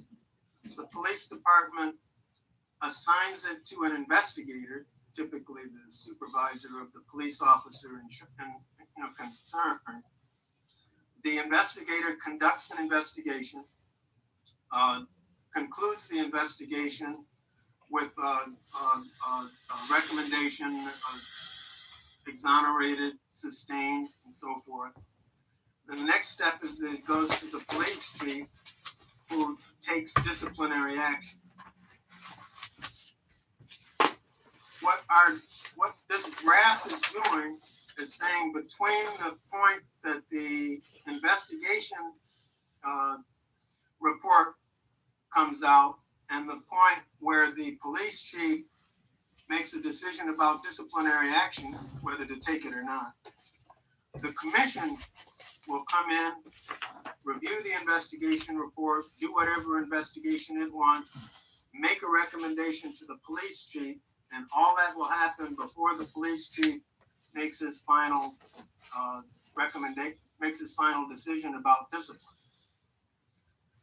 Now, as I understand the union contract, that describes a grievance procedure.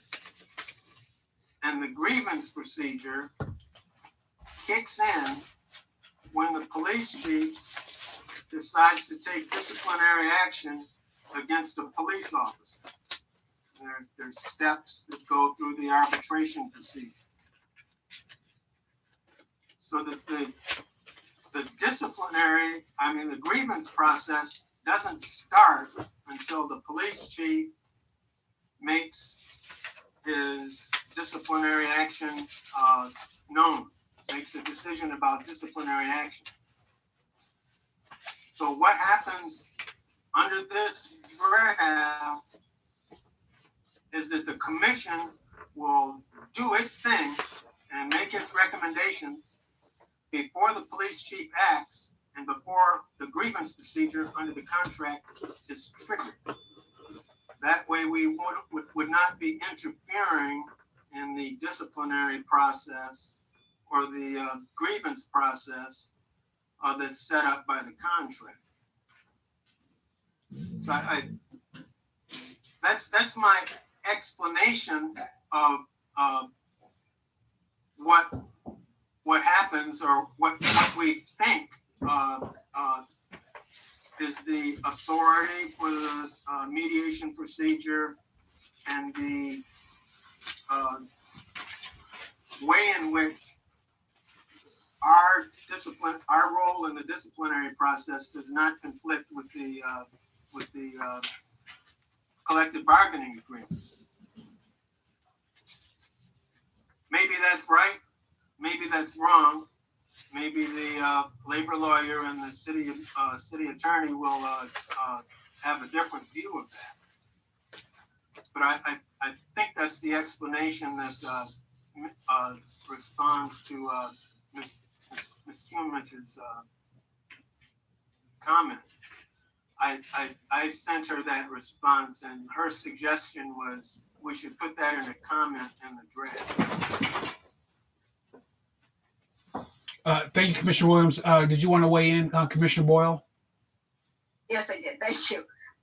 First of all, I point out that it says that the commission may, it's not a requirement, facilitate mediation of a disciplinary complaint.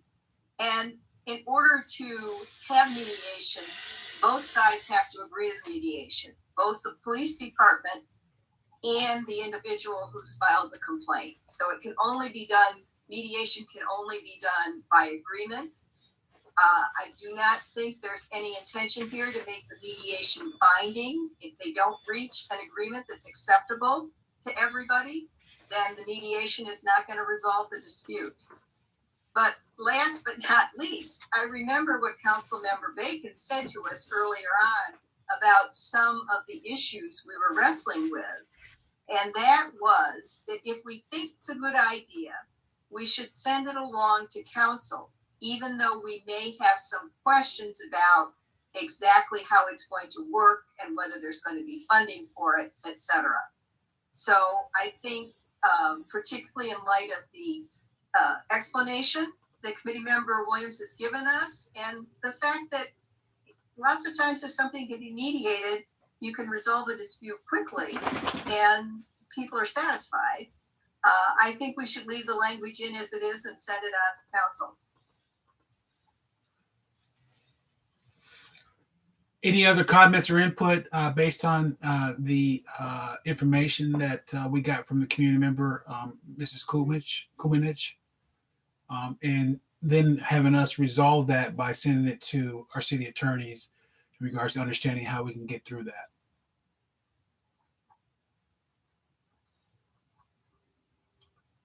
All right, I think that's what we'll do then. We'll wait to kind of see what they have to say, unless you had something different from that, Commissioner Williams. I think that's the approach that we'll take to that input. Okay, he's shaking his head yes, in agreement with that process. All right, thank you for that. So we'll move on to what section are we on now? We're on section 34, which is the same screen. It's the second comment from Nell Kunmunch about police department investigation findings. It's another question. We just talked about that. Okay, so we're going to, our response to both sections 33 and 34 is that we're going to leave this in and see what response we get. I believe so. That's what we're going to do. Fine. Exactly, just Fine. that. I wasn't sure whether it was referencing both of them. That's fine. Okay. Okay, then the next thing is section 35, which is my posing a question. I don't have an alternative suggestion on this point, but I was just wanting a little more understanding in 35 about the commission shall make the investigation record it receives available to the public on request, subject to any promises to protect confidential information. There's something I'm missing about how an investigation record would be made available to the public and why it would be on request, and why would somebody in the public make a request rather than the commission deciding what should be released. Just wondering if you could help me understand. Is that a question for me? Yep. I wouldn't put an investigation report up on a website. I wouldn't publish it. If somebody wants to see it, then they would have a right to ask for it, and the commission would have an obligation to provide it, unless there was something confidential in it. But you wouldn't publish it. Make it available on request. Well, if somebody requests it and receives it, then they can do anything they want with it. Yes, you could publish it if you want to. Okay. Where it says subject to any promises to protect confidential information, is that promises by commission members, or that the commission would elicit a promise from the person making the request? A promise to protect confidential information would be done by the commission. So if once it's given to somebody in the public wouldn't have any promise. Wouldn't have made a promise. The commission wouldn't divulge confidential information that it promised to keep confidential. So the public wouldn't see that.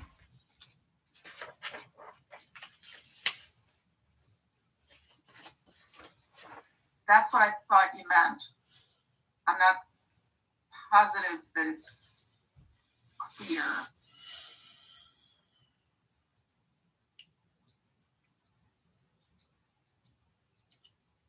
Oh, maybe it is.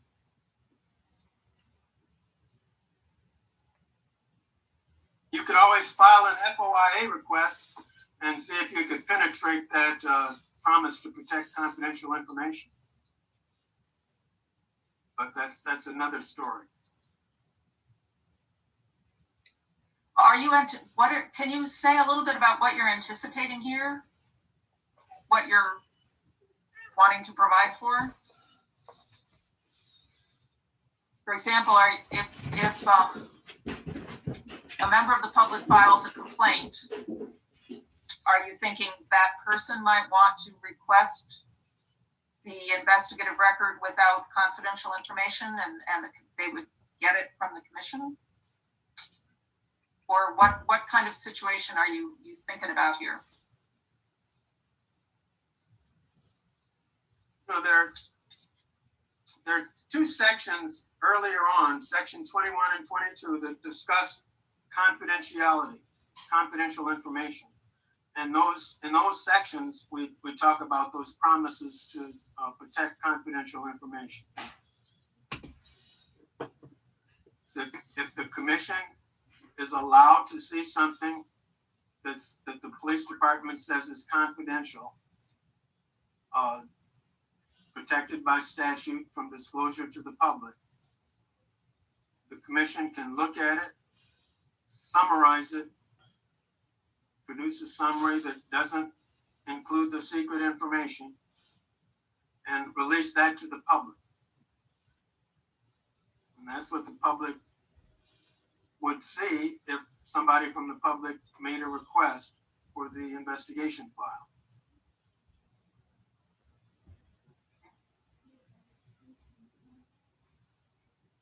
Thanks.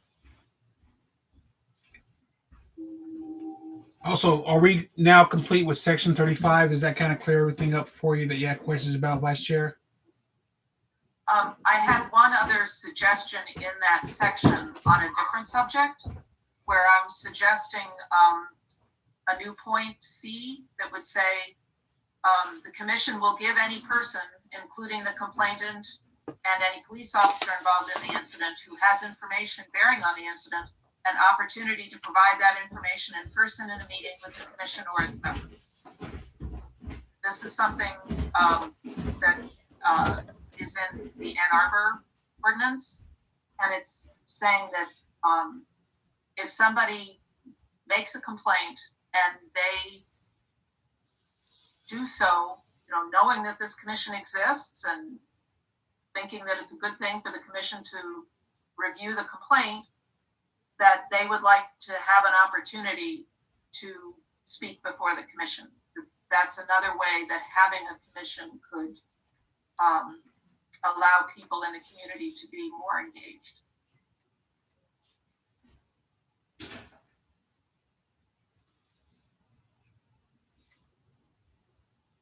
Does anyone have I any? haven't had any problem with it. I don't know if anybody else does. If anybody else sees one.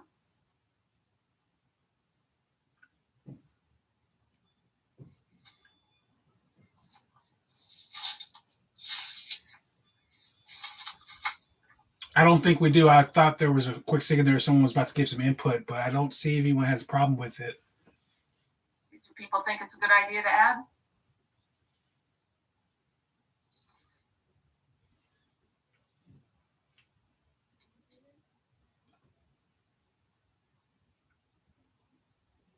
I'm not seeing anyone who is disagreeing with adding it, Vice Chair Root. So I would take the silence as confirmation of that.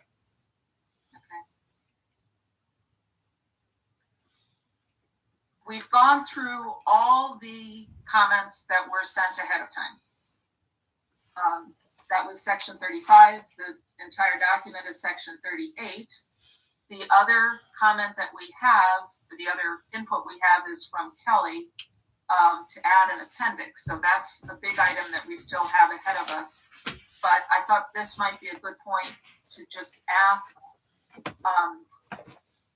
if people have any other things they'd like to have considered between section 1 and section 38. You didn't absolutely have to write it down before the meeting for it to be considered.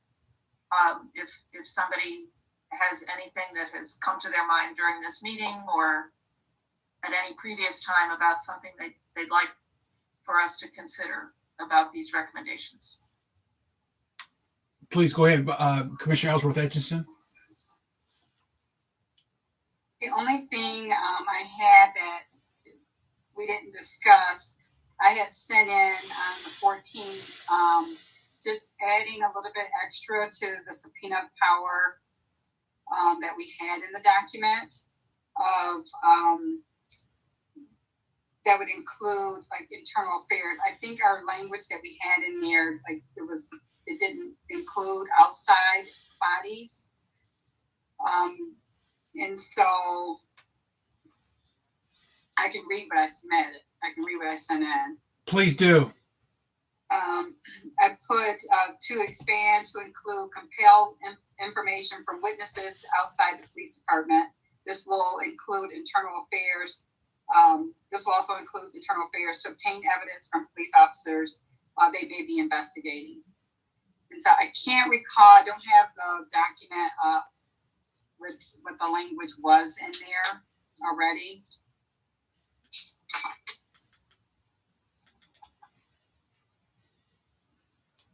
Let's see if I can try and. You know what the section number is? No, but let me look and see in the email that I sent in if I even addressed this section number. I don't know that I did, quite frankly.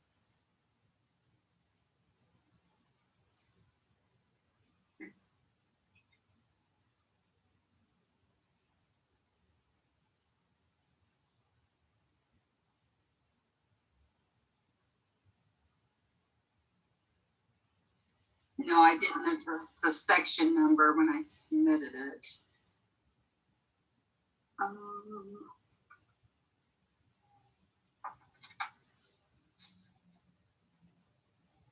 Because we send it when we send the minutes, we send it in this one gigantula document. It would be helpful if we like had things broken up into sections, so I could open up different PDFs and keep them open. But the way we send it out, it's very hard to find things. Kelly, is it section 24, cooperation number B? The commission has the full force and authority of the city council under section 4.9 of the city council charter, of the East Lansing City Charter. No, it actually, when I read last week, the document that was sent out last week, I think Wednesday, that was sent out for us to review. I think I read it. I read the subpoena power language in that document, but I'm trying to find that document now. I have done a word search for that, and it's in the recommendations document on page, it's regarding section 35. It's a comment item F. Subpoena is used in that comment 3 times. Oh, it is about section 4.9, as it turns out, of the city charter. That comment quotes section 4.9 of the city charter. You're in the recommendations document? Yes, I am. What page are you on? Unfortunately, I'm not seeing a page number.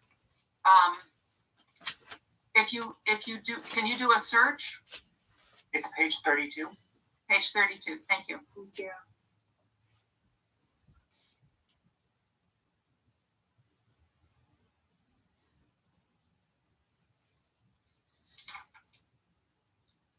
Could you maybe bring that up, Justin? I know you're juggling a lot of documents.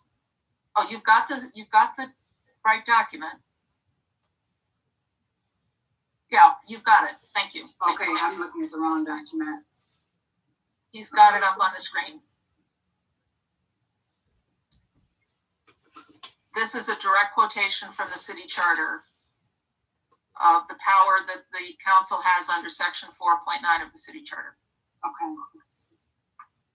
And it says the council may make investigations as to municipal affairs, and for that purpose may subpoena witnesses, administer oaths, and compel the production of books, papers, and other evidence. Failure on the part of any officer of the city to obey the subpoena or to produce books, papers, and other evidence pursuant to the subpoena shall constitute misconduct in office. Those are the references to subpoena power. Yeah, okay, that is what I read. And I was just looking to have conversation around expanding that to include internal affairs. You know, if we're looking at internal affairs,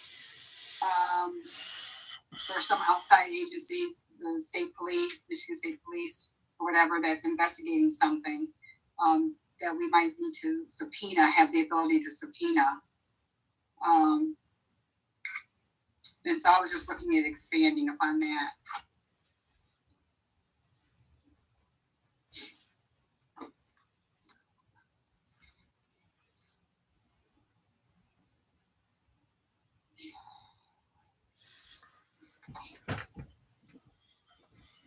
So when you talk about expanding, Commissioner Ellsworth Etchison,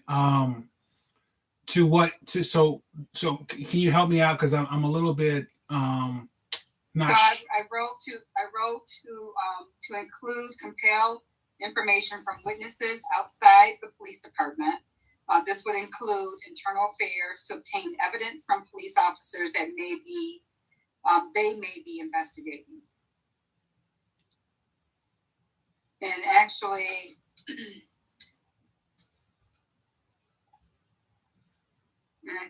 that would have come from the Nicole document.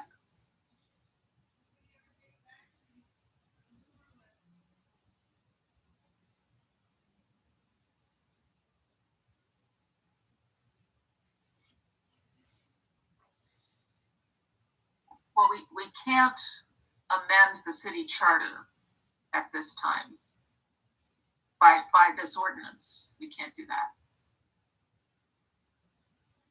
So what would preclude us from,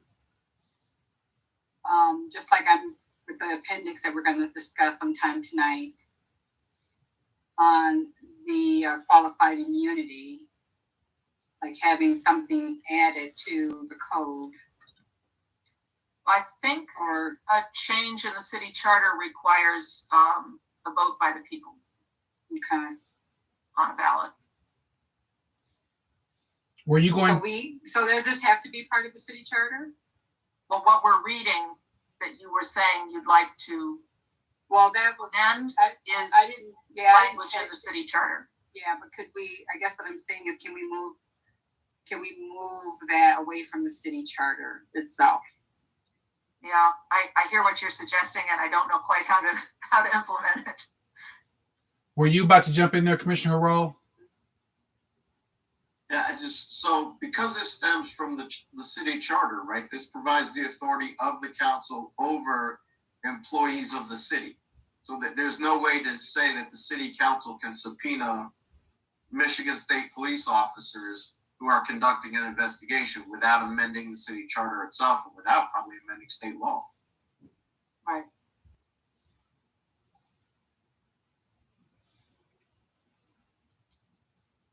So there's no way then for us to add additional. The city can sue the state police if it wants to. It's unlikely. And if it files a lawsuit, it can file a subpoena. But Internal affairs is part of the city. I don't think That's East not an Lansing outside. Department has an internal affairs division. I don't think. Well, then you're just talking about the state police. Does this relate to the section of the resolution of the recommendations about MCOs? No. I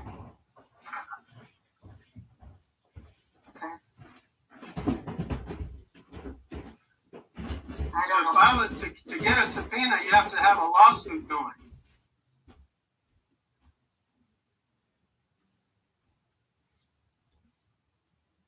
I think, our proposal requires the city to cooperate and comply with our requests. So as long as we're requesting it from another part of the city, then absent the confidential information problem, the city has to provide it.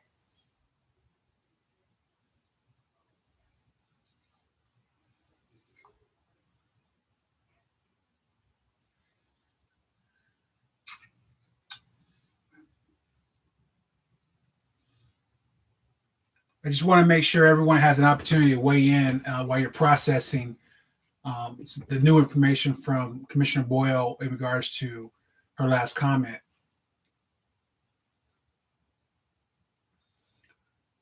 Where are you at, Commissioner Ellsworth, based off the discussion and kind of some of the things that were brought in, your recommendation and trying to get this included in there, and the reality of the charter and the council powers and all that may be limitations to that.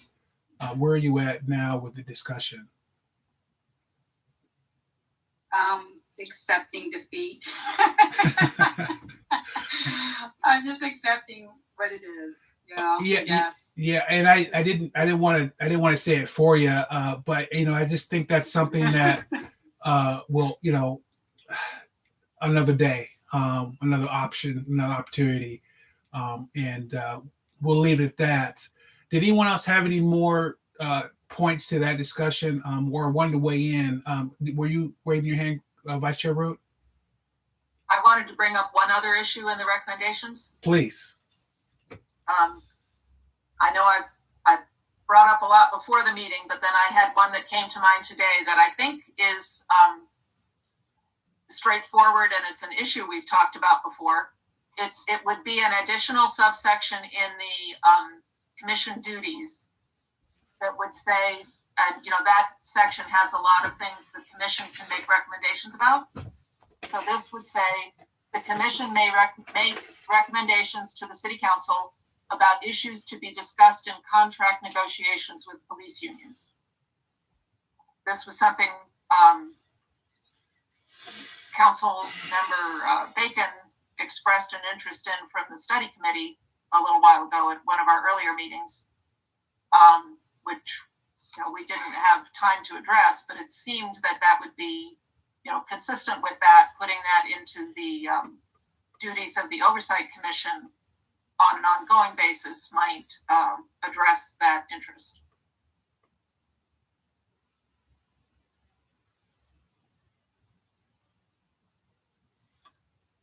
Do any commissioners disagree with Vice Chair Root's input in having that added in? We're not hearing you, Chuck. I'm so sorry. Am I here now? I apologize. Sorry about that. So I was just asking if anyone had any reactions or comments that counter Vice Chair Root's input on including that in per what Councilmember Bacon had talked about in previous meetings.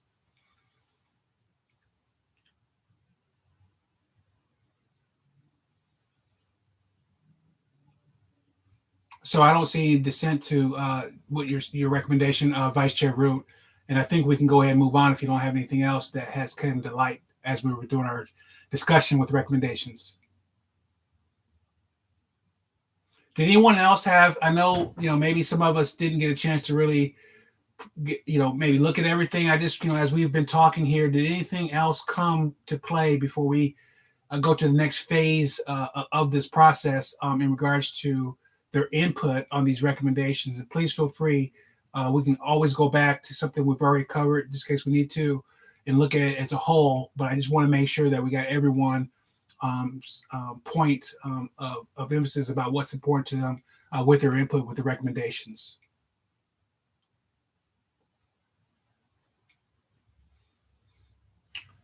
All right, so we are now complete with that, and I think so. If I understand the process, we'll be talking some more about what we have on our agenda. But so we're in unison about what we talked about tonight and forwarding that from here. Just want to make sure everyone understands that's what we're doing in our next phase of what's happening. So as we all understand that, I can go ahead and move on. Okay, so I think this is the point where we talk about the qualified immunity proposal from Kelly. Because we've gotten through the 38 sections. So this would be essentially an additional appendix to the recommendation, where we've got Appendix 1, Ordinance Establishing Policy on Criminal Charges. This would be parallel to that. Why don't you take it away, Kelly? Yes, please do. Okay, yep, I'm happy to. So I'm not sure if you guys had a chance to review the recommendation.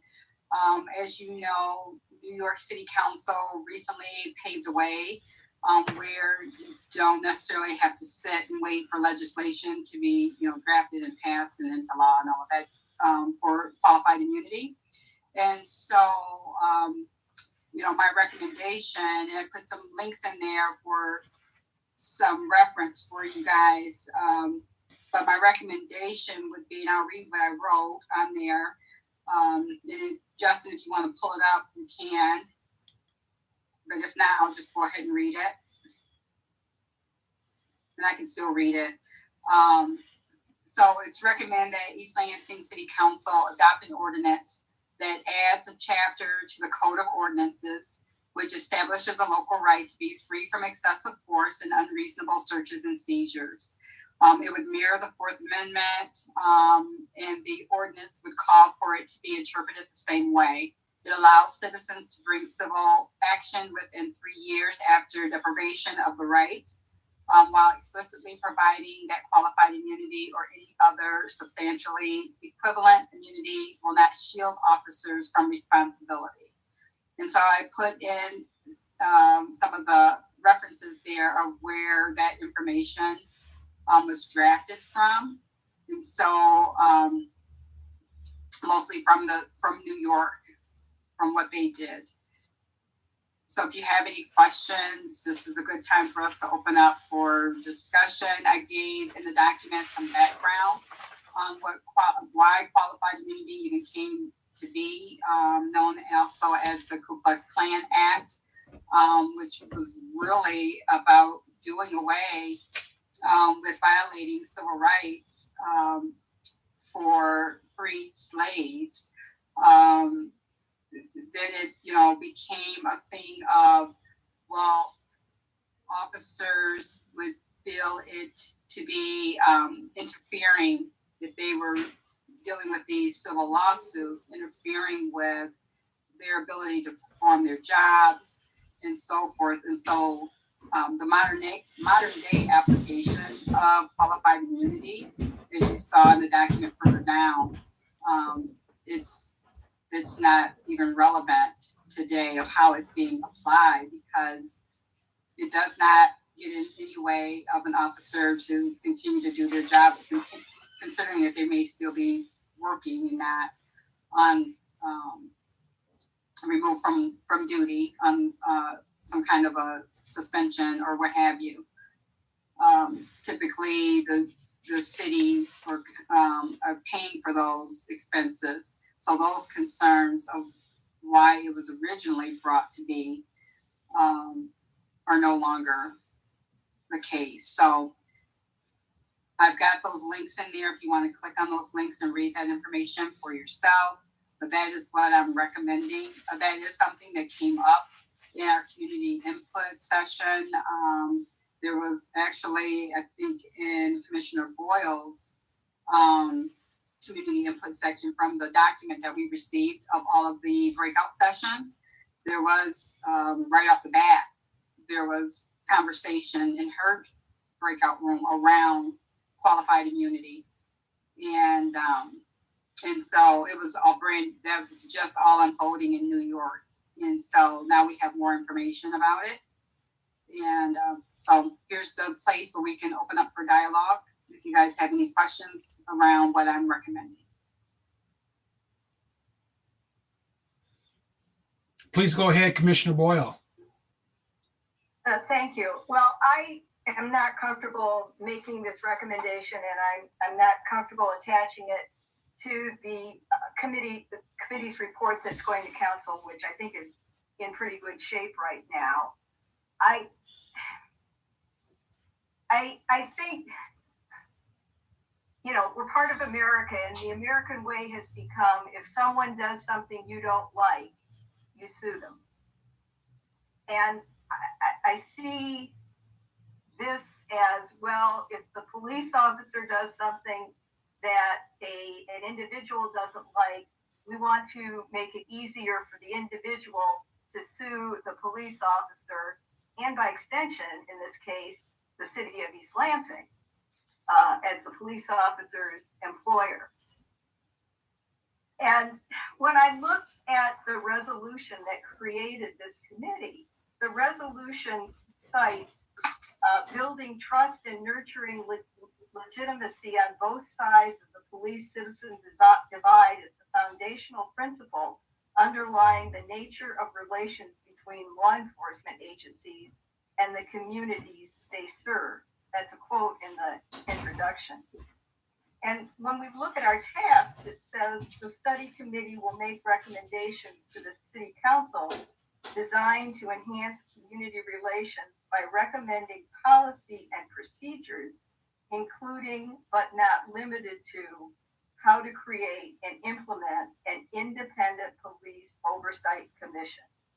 I agree that's a pretty broad mandate, but I really think something as game-changing, if that's the right word, as eliminating qualified immunity is beyond the scope of this committee. I can't see how it enhances the relations between citizens and the police department to inform the police department that we're making them more vulnerable to lawsuits than they were before. And, with that in mind, I think that's something that council's certainly going to consider. I'm sure they are. I'm sure they're going to take this up. But I think there's an awful lot of thought that needs to go into this, including, I think, a very high likelihood of what are known as the unanticipated consequences of doing something like this. I think you definitely need input from legal counsel before you even consider doing something like this. It could impact, certainly going to impact defense against lawsuits. It can impact the insurability of the city of East Lansing. If you, by ordinance, remove a standard defense to a lawsuit. And if council, I guess, were to decide this, maybe all well and good, but I certainly don't think we know enough about it to make that recommendation to council right now. I don't think it's something that is necessary in order to serve the purpose that we've been charged with. And I guess my other question is, what is the goal of this? Is the goal to make it easier for individuals to sue the city? And if that's true, why would that be a concern to this committee? If the goal is to change the behavior of individual police officers due to a fear of lawsuit or a judgment against them, we have no way of knowing whether it would have that impact. And I think if what we really want to do is change the behaviors that we don't like, the way to do that is through the policies and procedures of the police department, and that's what the commission is organized to address. So I really think it's an interesting issue. I anticipate that council's going to take it on, but I certainly don't feel comfortable in making a recommendation that it be adopted. Oh, and just one other thing before I leave. I did look at the material that you provided about the New York statute, and in looking at the materials, it includes an assessment of the fiscal impact of the law. And it says, impact on revenues. It is anticipated that there would be no impact on revenues because, of course, they're not going to get any money from this. Impact on expenditures. It is anticipated that there could potentially be costs incurred by the law department in defending officers. However, the estimation of fiscal impacts of legislation is based on the presumption of good faith actors. When acting in good faith, the NYPD should not incur additional lawsuits and therefore result in no new costs to the city. I don't think that's a very realistic appraisal of what happens when you get the plaintiff's bar involved with suing things. So I would not be in support of making this recommendation. City Manager Lahanas, did you want to chime in? I thought I saw your mute come off for a quick second there. I'm just listening. Unless someone has a question for me, I'm good. Thank you. Okay. Okay, thank you, Commissioner Boyle. Yes, Commissioner Williams, please chime in. Be quiet, the police chief is always put in a position of sitting in judgment on police officers when they're up on charges or a person has filed a complaint against an officer. And this is true in every police department in the country. And the standard of behavior that they use when they're sitting in judgment on a police officer frequently draws from Supreme Court cases. And Supreme Court cases, as we all know, are very deferential to police officers, and this qualified immunity doctrine is part of that system of the police officer is always right, except when they shoot somebody in the back that's running away or something like that. And so there are a series of Supreme Court cases that usually guide the discretion of the police chief. when they make these decisions. Now, a city would have the power to adopt codes of ethics or encourage, police department would have the power to adopt a code of ethics that is stricter than what the Supreme Court allows. And I think that is the intent of Ms. Ellsworth Etchison's move here, is we disapprove of the deferential attitude that the Supreme Court takes towards police officers, and it should be more strict. So I think there's a more direct way of addressing that issue, which would be to write into the policies of the police department, into the ethics code of the police department, standards of behavior that aren't necessarily pegged to what the Supreme Court has given down for our guidance. So it's, aside from what New York has said, aside from qualified immunity, aside from the legislation that's before Congress now, there's probably a way to skin this cat within the jurisdiction that a city would have. But I think that's ultimately the job for this review commission, because the review commission will have the power to make recommendations about standards of behavior, and this is squarely within their jurisdiction. So I think what Kelly Etchison is asking is something that we are permitting to happen under this ordinance. Thank you, Commissioner Williams. Please go ahead, Commissioner Boyle, jump in. Okay, well, qualified immunity just applies to civil lawsuits where you're suing the police department or the city for wrongdoing and you want money damages. That's the only application of qualified immunity. It does not bar disciplining police officers who violate the procedures or policies of the police department. It does not bar prosecuting police officers who commit crimes.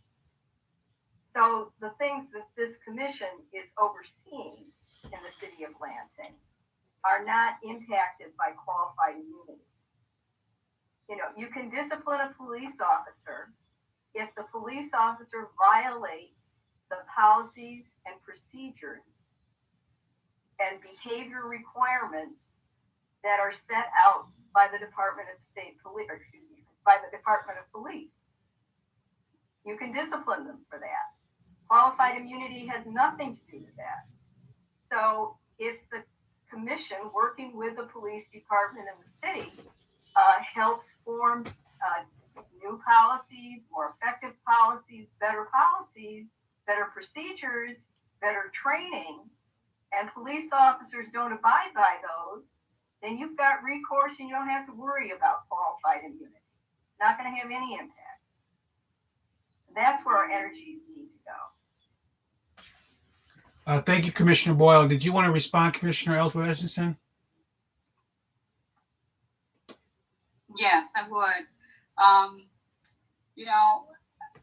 It would be great if we didn't, if it was that simple for Black and brown people.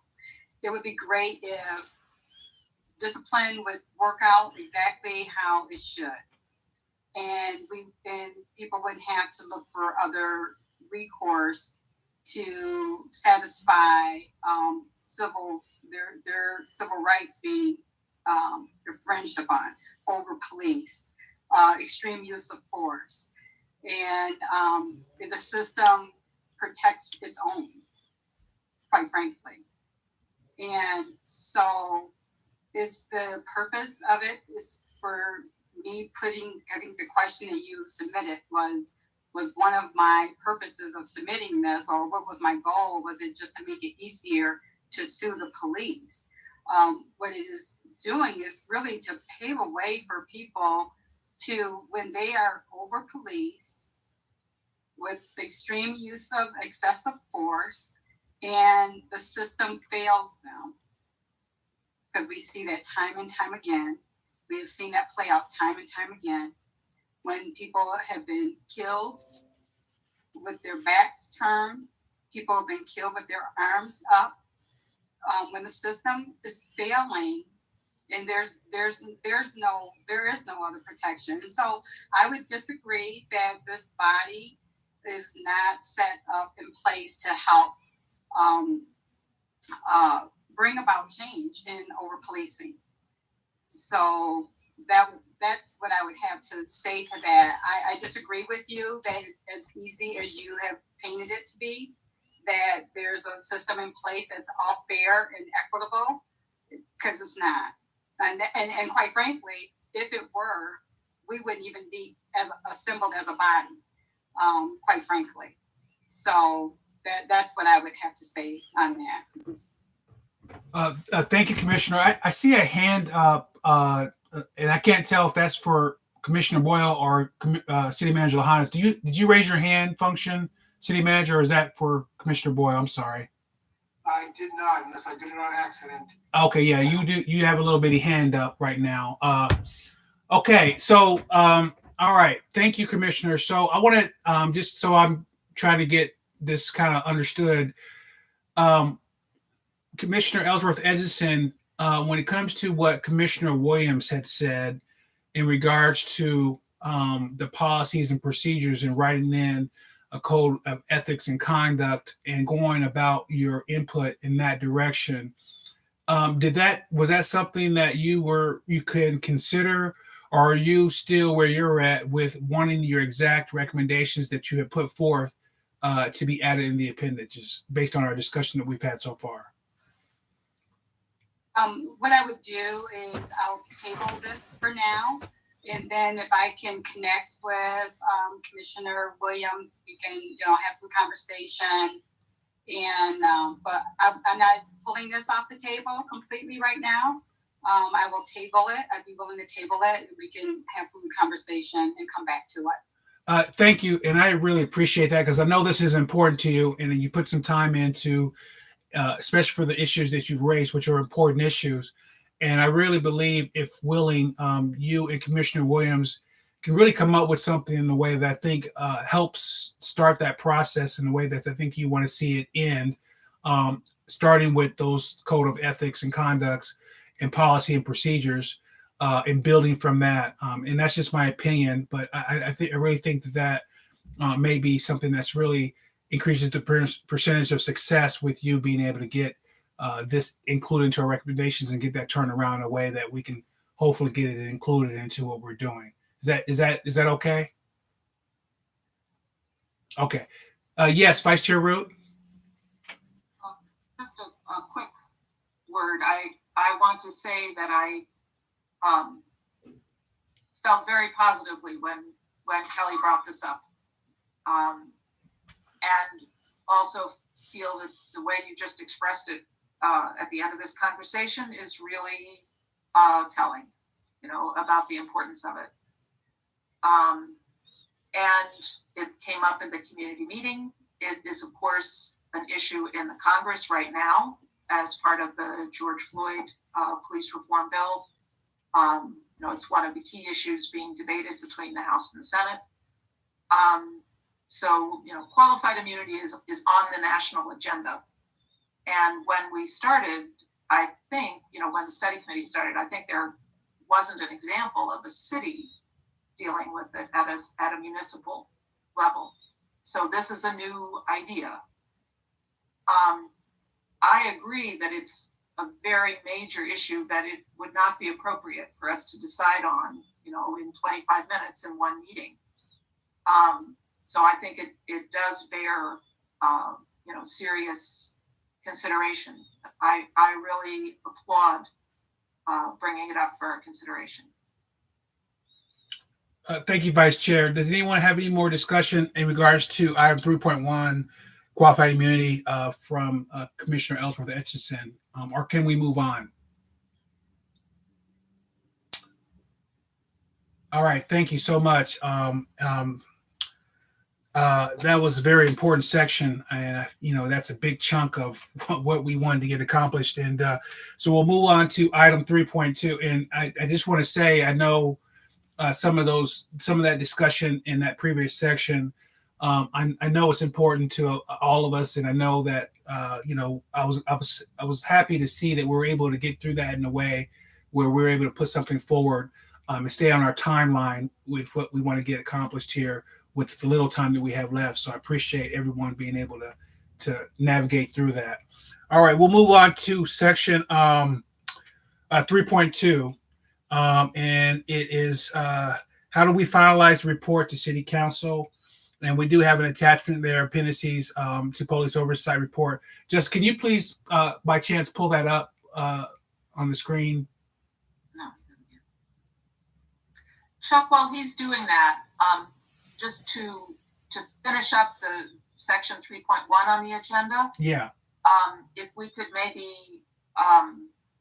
clarify the next step.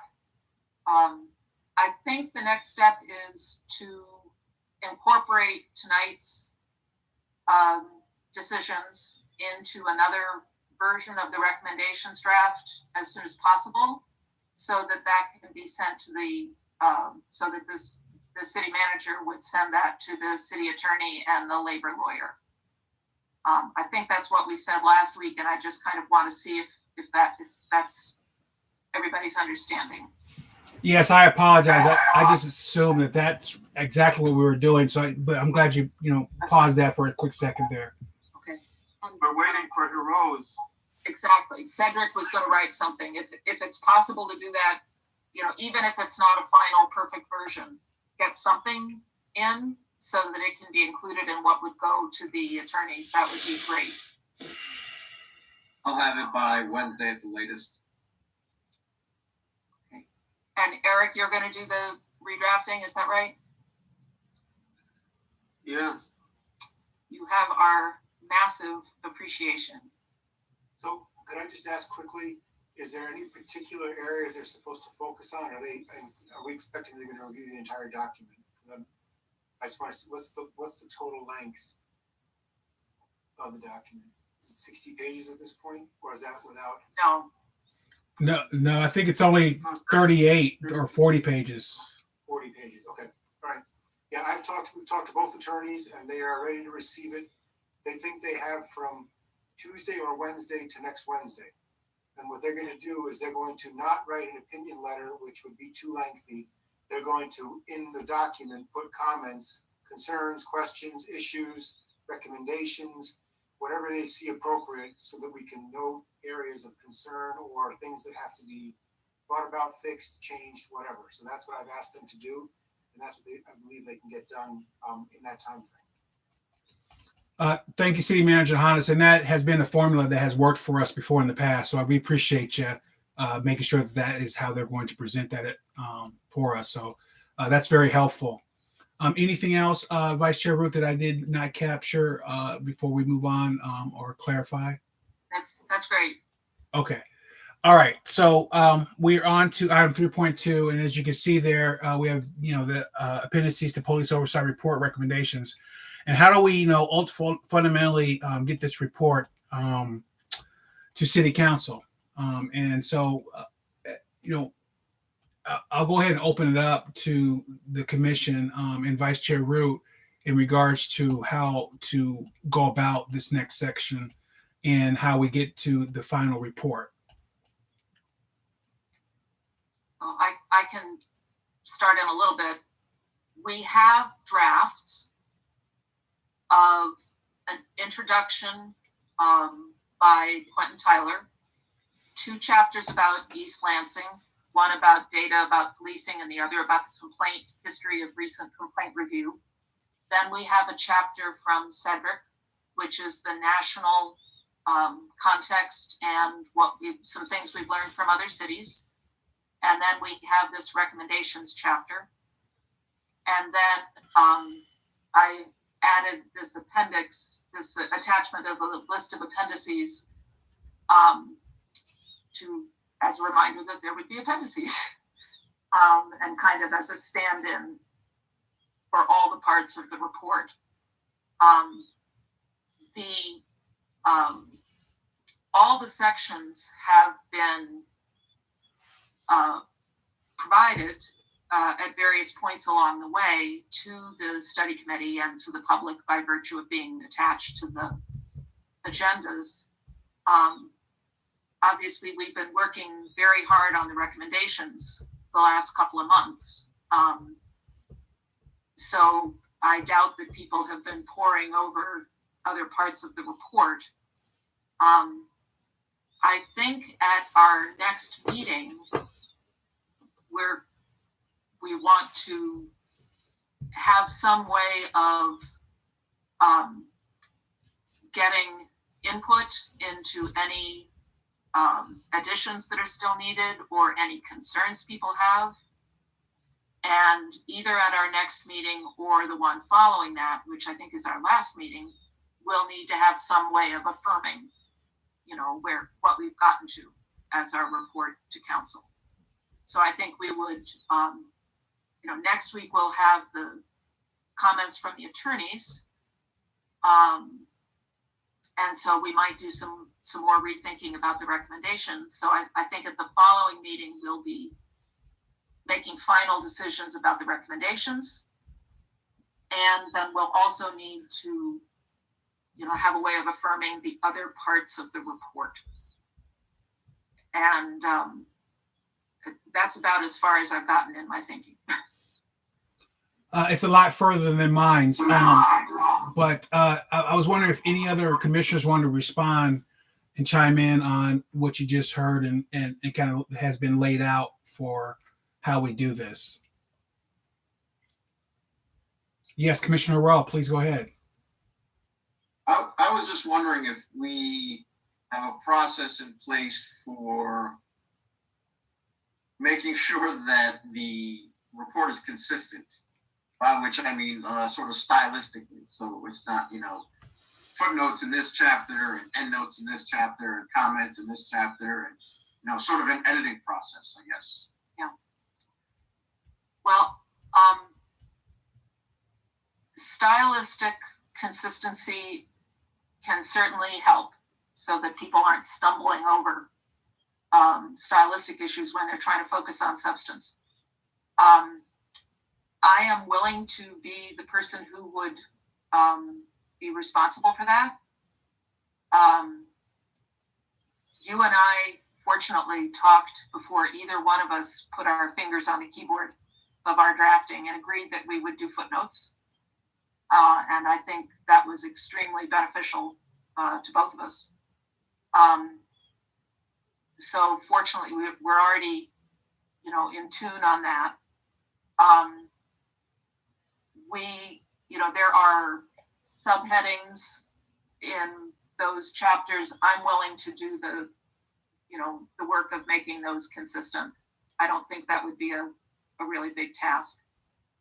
And I could work on that, before the next meeting, if that would be helpful. That really is just style questions.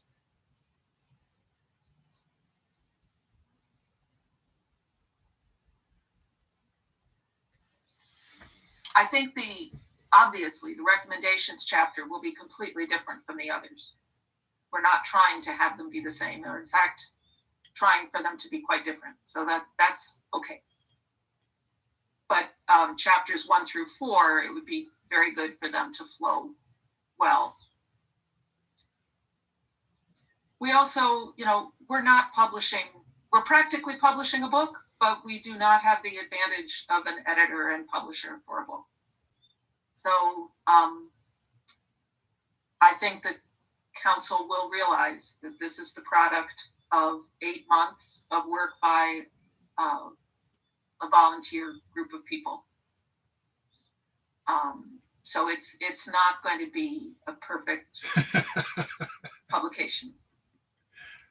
But we'll try to not have it be something that people stumble over.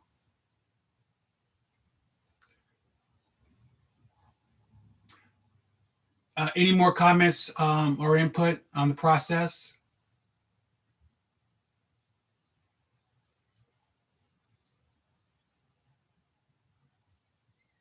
All right, so we have a framework in play for how that's going to go. Then, is everyone comfortable filling that from this discussion, so we can go ahead and move on? One thing I would appreciate people looking at before the next time we deal with the report is to take a look at this appendix list, which we've distributed before, but it's always been just as a last page of something else. See if you can think of really important content that either the council would benefit from having or members of the Oversight Commission would benefit from having, because this is a place for us to bring things together that we think would be helpful to have in a reference document. So if you think of things that you think are missing here, this is one way to do it, that I'd appreciate. Thank you, Vice Chair Root, and everyone else in that discussion. All right, we'll go ahead and move forward, if that's okay with everyone. And we're down to new business, item 4.1, HRC presentation report. This comes from the members of the HRC wanting to understand and see and maybe be able to look at, even though it's not perfect and it has not been, turned around quite yet from the city attorney, about, what we've been doing and if they had any input on that, if, from my, or a presentation from someone from this group to that group. And I just wanted to see if anyone had any ideas or input about what I can put forward or what one of the commissioners can put forward to the HRC in that presentation about what we are at and what we've done and what we want to see happen going forward. Chuck, can you say something about the timing of that? Well, as far as the HRC meeting next week, so unfortunately, with the process of the city attorney and how that all needs to be turned around, the presentation is forced to be done next week, because by the time it gets all done, it'll be, hopefully out of our hands in a way that they have that product and they won't have an opportunity to really, give us input in regards to maybe some things that may see from their perspective. So that's really the why that this is thrown on here. And I know it's kind of weird for some of us to see that, but this is very, very important because this is really a transfer of responsibility that they've had all the whole time to a new commission. And I really want to make sure that we also have, just like the community input, that they also have input, or at least a process where they have an opportunity to look at what we're doing. And unfortunately, that's before it goes to the city attorney. And that's why that is there. Does that cover that, Vice Chair? Well, just one other piece of information. The Human Rights Commission meets the first Wednesday of every month. So the first Wednesday of May, our recommendations will not be finished. The first Wednesday of June, we probably aren't meeting anymore after that. So the best we can do is give them an opportunity to see something the first Wednesday of May with an explanation of what the status is. I think I was trying to say that, but I don't know if it came out that clearly, but thank you. Well, I'm not sure I heard what their schedule is. That was the only thing. Gotcha. That it's the first Wednesday of May. Gotcha. So that'll be happening next week. And if you hear what we're saying and then you process it later, I highly recommend any of you chime in and call in and speak to the group. There's an opportunity to do that as well. If there's some things that we talked about tonight that you really feel are important enough to bring to that group and have them hear your concerns or input, that's what they're there for. And I'm sure they'd be more than willing to be happy to hear from you as well. So I just want to throw that out there because, maybe some of the stuff that we discussed tonight was something that can be incorporated in some form or fashion. The more people understand kind of really what's important to you and us in this commission when it comes to the final piece of the recommendations that we have going forward. So is there any other input or comments or anything you want to speak to Vice Chair, when it comes to this line item? All right. So I'll go ahead and volunteer myself, and possibly I'll have Vice Chair Root help me out, and we'll just give them a brief explanation. Vice Chair Root actually reminded me, we just don't want to dump it on them without them having an opportunity to kind of get a perspective of some of the different things that we've been doing. So then all of a sudden they don't really understand a lot of things. They're just asking questions. And so we'll lay it up for them in a way that hopefully will give them a perspective and be able to make a comment if they want to. So thank you so much. I'll go ahead and move on. Will you raise your hand, Commissioner Boyle? Okay. All right. I'll move to Commissioner announcements, item 5. Is there anything that any commissioners or council wanted to bring forward to the commission tonight? Vice Chair Root, go ahead. Just to say, on the agenda item at our next meeting for the report, we will have attachments of each of the chapters plus the appendix list. And just to hope that, you might be able to take time to see if you've got any concerns or, things you've noticed there that are missteps or missing things. Thank you, Vice Chair. Anyone else? Before we move to adjournment, I just want, I know I'm cheesy sometimes, but I just really want to thank everyone. Tonight was very, very tough for me to do and go through a lot of this information and really tighten it down to where we're at now. And it wasn't easy. So I would suspect for some of us, it wasn't easy as well. And so I just really appreciate everyone who was able to kind of get through this and us get through this together. It's very important. I'm just very impressed by the ability for us to be able to work on these complex issues, long-standing issues, in a way that we're able to kind of really agree and understand and listen to others and get a final product out there. And I'm very proud to be able to work with you all in doing that. So I just want to say and acknowledge that. And I'll go ahead and move on to item 6 and look for an adjournment.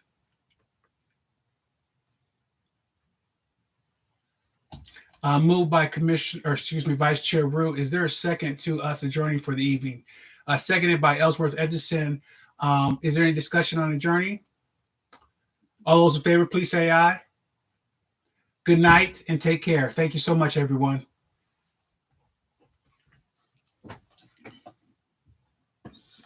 Wow, that was rough. That was tough. But that was good work.